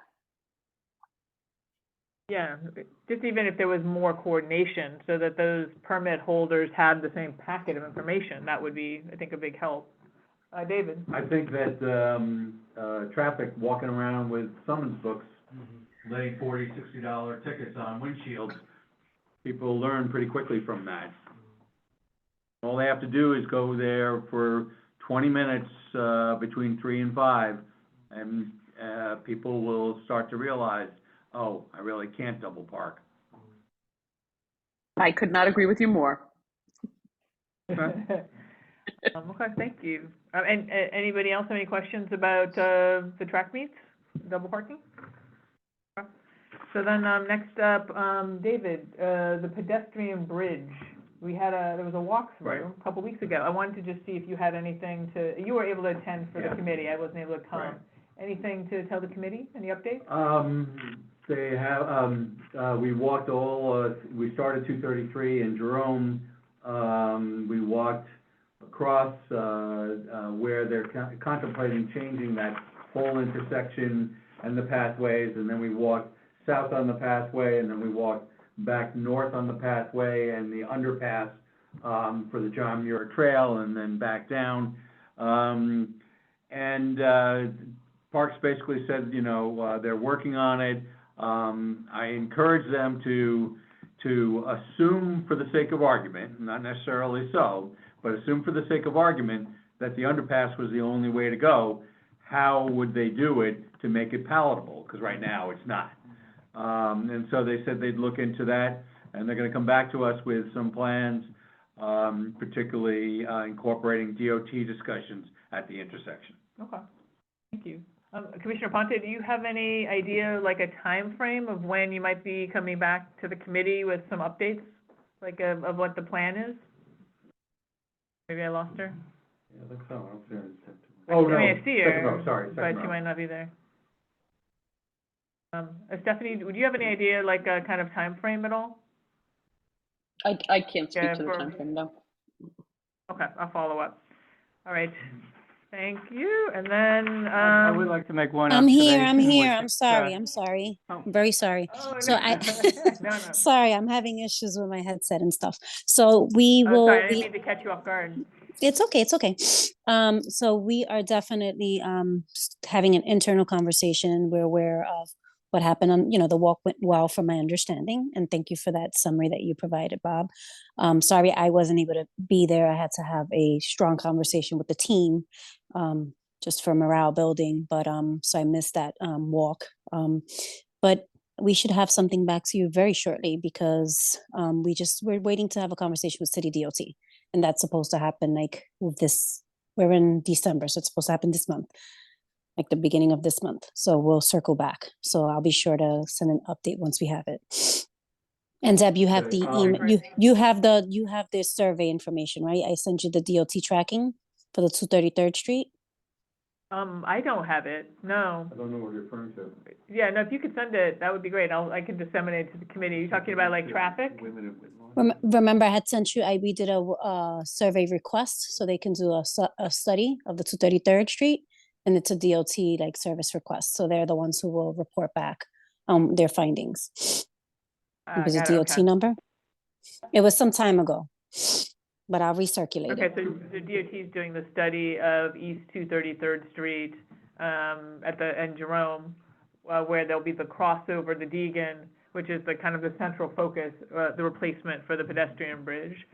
That is And then the correct. walkthrough is essentially just to look at the connections on the other side of that to kind of see what the possible routes are. And I mean, and I agree with David that the underpass is not well kept. I think the 233rd is obviously the crossing over point for the Deegan, but the underpasses, I would argue, should also feel safe, especially for women and young folks and all that. Bob, is there something you wanted to Yeah, I add? just wanted to point out that, I mean, certainly I agree the underpass should be in better condition than it is. Yeah. But as a way of getting from east to west, it's completely impractical because more than 90% of the park lies to the south of that underpass. That underpass is literally 100 yards from the city line with Yonkers. So it's not a functional way for the vast majority of park users to get from east to west, which is why, we're talking about 233rd Street. I think 233rd Street is good for a little bit further down. I do think that the underpass, if you're in Woodlawn, if you're already up there, If then you're all the way up in Woodlawn, sure, The yeah. Woodlawn people are very interested in that underpass. And Commissioner, I hope that when the team comes back to you, that you will inquire from them what could be done with the Muir underpass and how it may not, they find that it won't work. You know, considering that we were ready to spend over $20 million for an overpass, I'll bet you that we could make that underpass quite something for less than $1 million. Well, and I would argue, But- it doesn't have to be quite something, it just needs to be scraped, painted, and some lights. And I'd be Well, but happy- also people need to be made to feel safe. And no Yeah. matter, I don't know how one does that, but I believe that the parks people can figure out a way to make it safe. And if they can't, they can't. But, you know, I gotta believe the lights and cameras and gates might do the job. Yeah. But then again, it might not. Yeah, I just want to be sure we keep the focus on the main point of crossover, Yeah. which is 233rd Street. Right. Well, Yeah, it well, would be additional. I beg to differ on that, because the Woodlawn people are very interested in the underpass. As I Because they said, live up there. let's keep the focus on the main point of crossover, which is 233rd Street. Third, I right, disagree. so.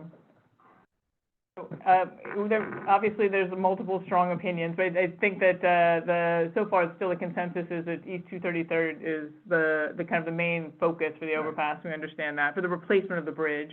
And that and that also, that I agree with you, that there's millions of dollars at stake here that we should be able to, what I think is, the committee has said over and over again, is we want this money to stay in Van Cortlandt Park. Right. And so it seems like there's a little bit of money that can be spread around. And also, to the degree that we can prevent you from being hosed by DOT, we would like to also advocate for DOT to make intersections safe and to do repairs on curbing, that is their responsibility. That those intersections, because there's also another intersection at Gun Hill Road, at the south end of the park, that is also not safe and very difficult to get into the park. And someday I hope to be an old woman and still able to get into Van Cortlandt Park on the south end, so. No, you're absolutely right, Deb. I mean, what we don't want to see is DOT doing things with DPR money Right, that was allocated for the bridge. Yeah. right, exactly. Commissioner, I think it's important that the design team takes the perspective of the Muir underpass is the only choice. And if they determine that it's not a good choice, that's okay. David, I don't think that's entirely the consensus. I don't think that's a majority view, Yeah, David, no. but of course, you're entitled to it. Yeah, I appreciate your opinion. Thank you, Commissioner. Thank you, Commissioner. And so, Just for the next record, up- both areas are on our radar, so both items were brought to my attention already, and we're going to see what we can do to bring back to everyone that was on, everyone that would like to hear us, because, we present back. Good, Thank you, Commissioner Ponte. We appreciate your peacekeeping mission.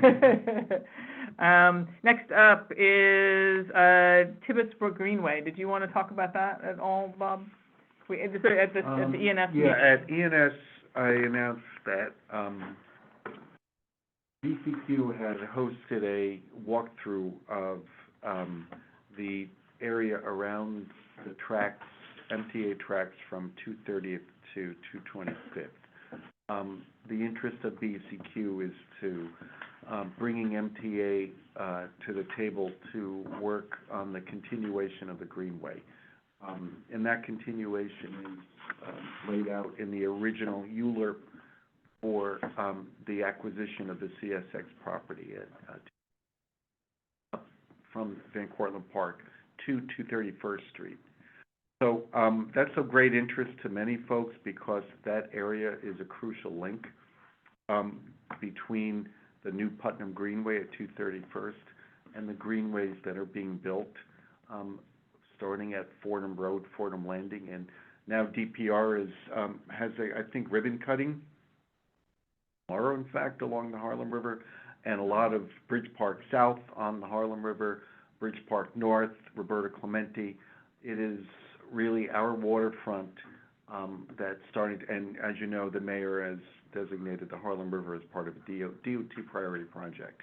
So the reason why it came up in our ENS meeting is because we have about a 5-year history of back and forth with MTA to make sure that they don't put garbage in the property, which has been largely fallow in all the time that ENS has been working on. This goes back to when I was chair in 2014. So we have tried to suss out MTA's real plans for this, and they've kind of gone underground, haven't really laid out, but are calling it an active railroad. And at the same time, DEP is still finalizing its agreement to run the pipe carrying daylighted Tibbetts Brook to 056 and the Harlem River. So DEP hasn't even finalized. MTA and DEP are not there yet, and it may even be a ULURP, by the way, as we saw in the Tibbetts Advisory. So there is a really important need to connect the greenways. We really prefer, really want MTA to be a conduit. If it's not a conduit, you're following Bailey. We know that where Broadway leads, that's already a greenway, okay, and hated by all bikers and pedestrians. But if you're following Bailey, you're going upland well to Roberto Clemente, whatever that is, the cross street at Roberto Clemente, and that's really not a waterfront greenway either. So if you're interested in a waterfront greenway, this is kind of key. So there are many, many things that we have to discuss about. And it really does reside right now with this committee. We did pass a resolution asking MTA not to put its garbage waste transfer station in an environmental justice area and to cooperate, as it has been stated in the ULURP, with planning efforts for the greenway. But I just can tell you this, because I've been working on this for quite a bit, that there will have to be a monetary agreement for any easement, south of 230th. And I think the first thing that we need to do is set the pace and start making this a capital priority in the parks capital budget for 2025. And that we should be creating a sort of campaign. It'll be tough because you're asking other community boards to put a capital priority that doesn't precisely directly benefit them, but it is for the Harlem River Greenway. So if you had community boards and their parks committees making a capital priority, that will also allow elected officials to interact with you, because elected official money, as we know, is the capital money of the parks. And I did get the funding for the pedestrian bridge this way of, you need to make sure that you have a united message for the entire Bronx caucus, paramount, and that everybody's going to have to do it. The mayor's going to have to chip in. The mayor's eventually going to have to make a deal. The mayor's going to have to get support. But it really does start with local elected, community board, capital priorities.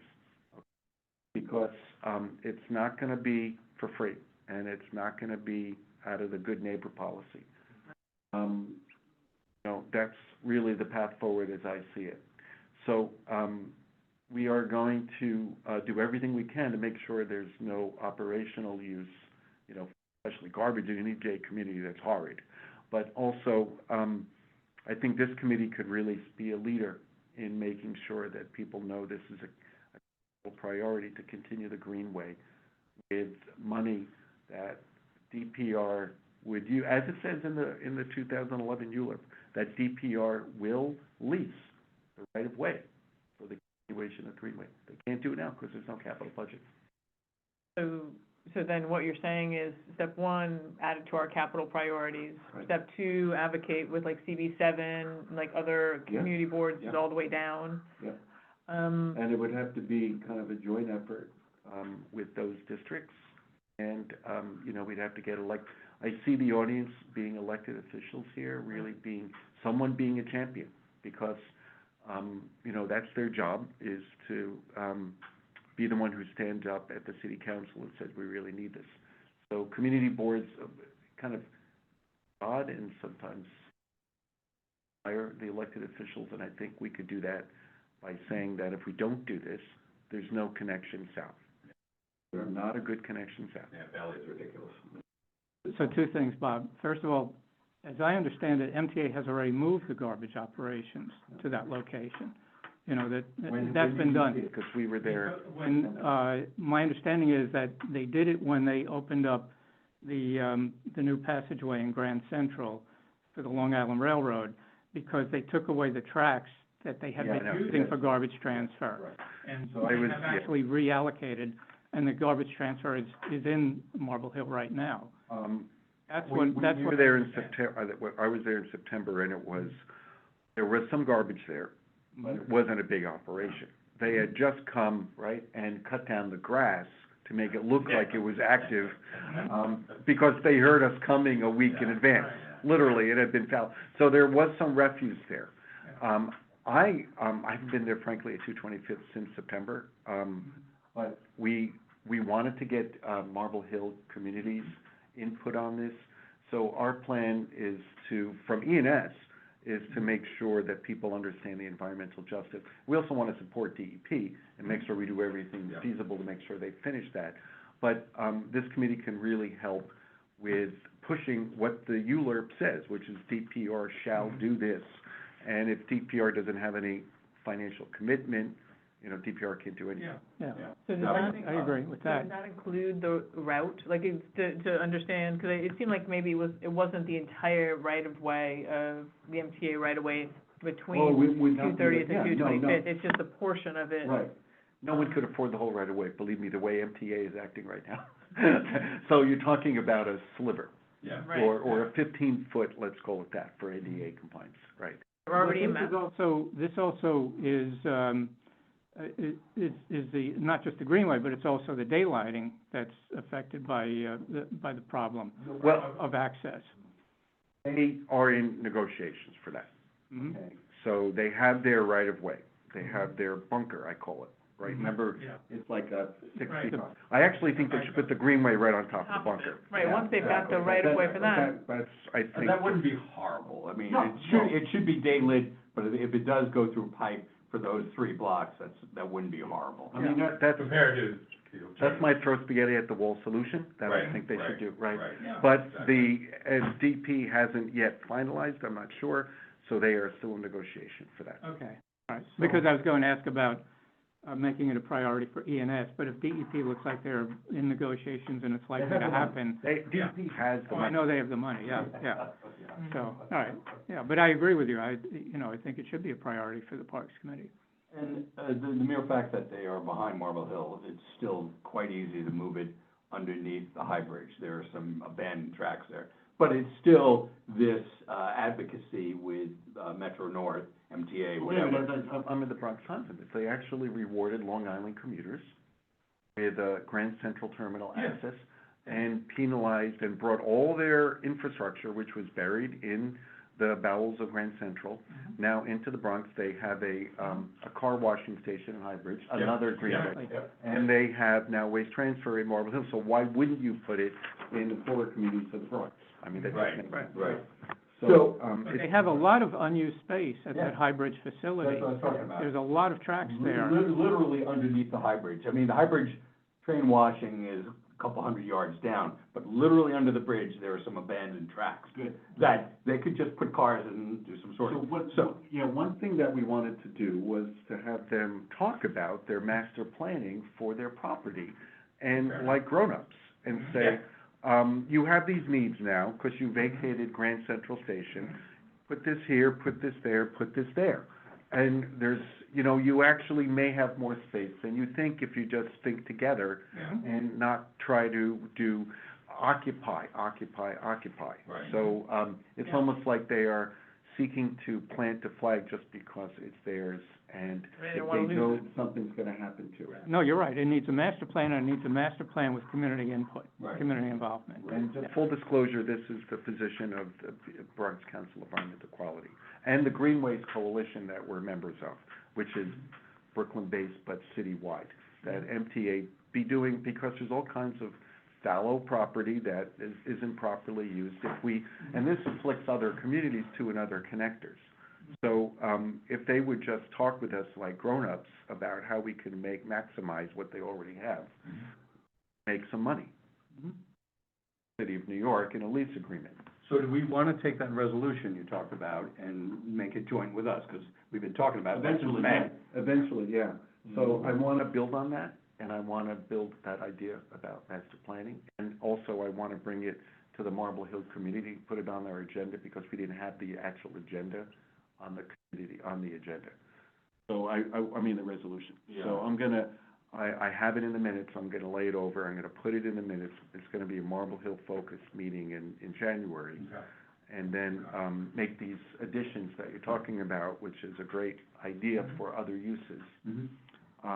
And it may end up being separate, we'll see, Deb, if, 'cause, but, Could be there's separate. a lot here, Easier. but, There's a lot of, because there's a lot to go into the resolution. There's Yeah, the DEP exactly, part, yeah. and this is really the extension part, and. Yeah, but, and this is about the MTA This is about the users. park. And I have years of correspondence to go through with MTA, which changes from year to year. Are you using it? No, we're using it for this. Okay.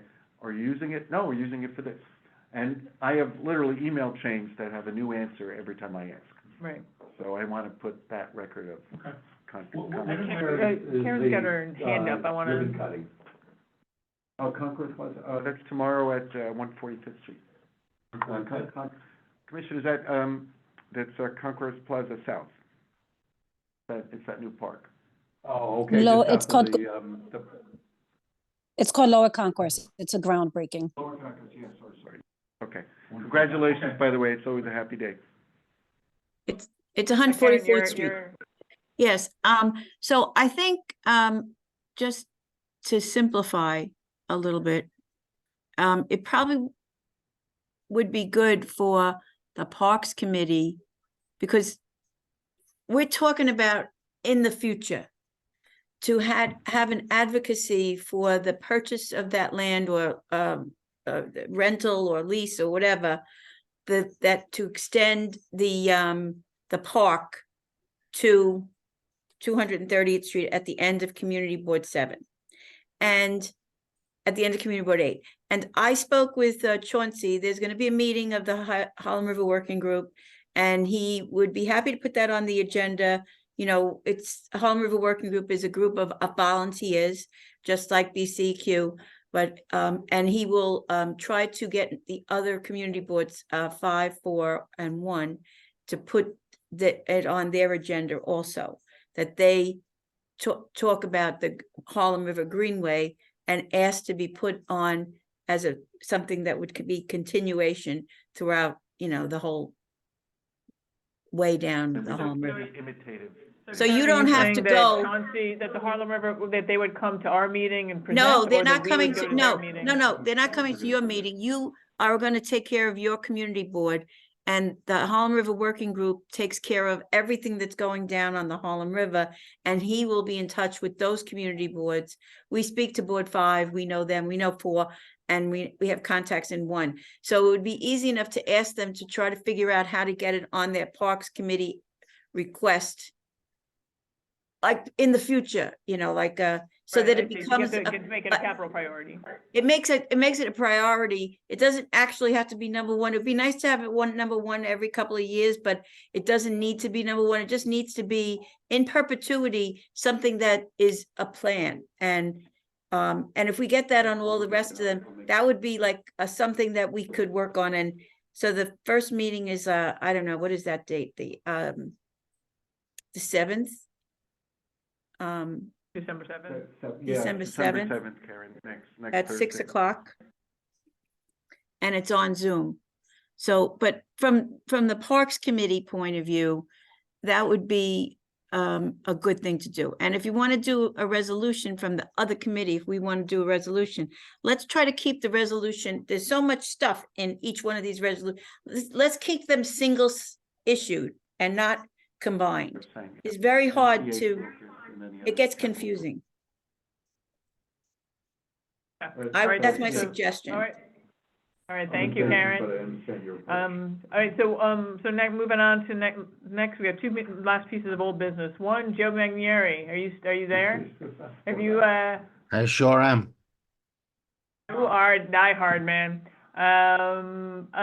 Bruss Park, any update on the fence along the side of Bruss Park? The fence on the side of Bruss Park, so I'm gonna meet with our borough crews. The fence is in bad shape. Wait, are you talking about the bottom half where you want to take the The bottom fence half, yeah, down? the fence that's had the construction fence against it, and now the construction fence So is not the gone. fence going up the hill, it's the fence on the bottom Whole half. way. Well, no, I mean, the Lower Bruss Park, but the fence along the entire border of Lower Bruss Park. So I saw that there was some correspondence that they were gonna put some planters, right? So that's at the, where the driveway is. So it would be the kinda planters would go yeah. across the driveway, so cars couldn't drive up the driveway and park there. Yeah. But we're talking about the fence going all the way up, but most of all, someone had mentioned that like for aesthetics and for the way it looks, for there to be like no border between the street and the park. Right, instead of replacing it and paying for more fence, it would be easier just to take the fence down and it would look more like a natural border. Mhm. Yeah, The haven't come to a board decision on at that yet. Waldo said that they would be okay with that. Haven't come to a decision on that yet, whether or not we want to take it down. I think the best idea is to see how everything works out once it's all, like the school's going crazy, like, and we see how everything's working out, and then we could kind of make that decision. All right, and then, did you happen to, Mary Sari reached out about the Green Street at Palisade and Capoc. Did you see that email, or should I follow up with you later about that? Wait, say the cross streets again? Palisade and Capoc, it's the Green Street there? Palisades and Capoc. That's the one that's right by Half Moon Overlook, correct? No. About a quarter mile north. Yeah, it's where Capoc goes into Palisade. It was a controversial intersection, and a big chunk of it was planted up with really nice perennials. Mary has noticed that they have been maintained, and the landscapers have come, but that they haven't come this fall. And so she reached out to the office to find out who was responsible for maintaining it, because it seemed like suddenly it wasn't getting maintained. Yeah, I got to reach out to So the nursery and see if it's on their route. I'm not 100% sure, but I'll speak to Amy tomorrow and see if it's on their list of Isn't that on sites. DOT? Yeah, DOT planted it as a capital project. But they took it Yes. on to maintain it as well, surprisingly. They should Well, they take do care that of only it. for 2 Oh, years, if don't they? Yeah, it's theirs. It's a DOT project. Well, if the DOT planted it, this is why it's good to have Joe on the if call. if DOT installed it- planted it, then it's theirs. If DOT takes on something, then it's their issue. We might have done something at one responsible for time. maintaining it? We might have done something at one time in the past, just as like, all right, we'll make it look a little better. But if DOT took it on as a capital project and planted it, it's their responsibility. So, Joe, is it their responsibility just for a couple of years? No, while no. like with trees? Nope, it's theirs. Okay. Okay, that's very helpful. Over to you, Kelly. All right. All right, and then the last bit of business is the Riverdale Stables RFP. So the Riverdale Stables RFP, we were asked to provide comments for the RFP. I thought that when we were in the meeting and they were here, that was sufficient. Maybe I was naive. They reached out to me later and said, "Are you going to provide comments?" And so we need them. We're wrapping up the RFP, and so I panicked and quickly wrote up from the minutes what I thought had happened, and then sent it to Farah. And in the future, I would send it to you guys first. I consider that a learning moment. But what ended up happening was then, when you saw the letter, you said, okay, we want to give further feedback. You gave me the feedback, and then 2 days later, the RFP was out. So I had your feedback. I got that on Wednesday night after the meeting. I just didn't even look at it, and then by Friday, the RFP was out. So, the RFP is out. We seem to have had no impact in terms of our comments. We can. Even though you sent. Yeah, I mean, it's nothing, it's the same RFP that they always send. It's like this. But it may have an influence on the decision criteria, and so I think we should clarify for them, that we do not strongly recommend. Well, we should discuss. I have a copy of the letter, and I have David's, proposed changes. I do not have an overhead or anything to put it on like this. Like, if I was a teacher, I would just. This isn't something we need to decide tonight, right? This RFP is for it doesn't take effect for quite a while. Well, Well, it's due probably in about 2 or 3 weeks, but they probably won't decide for another month or two. Well, we're not meeting again until January.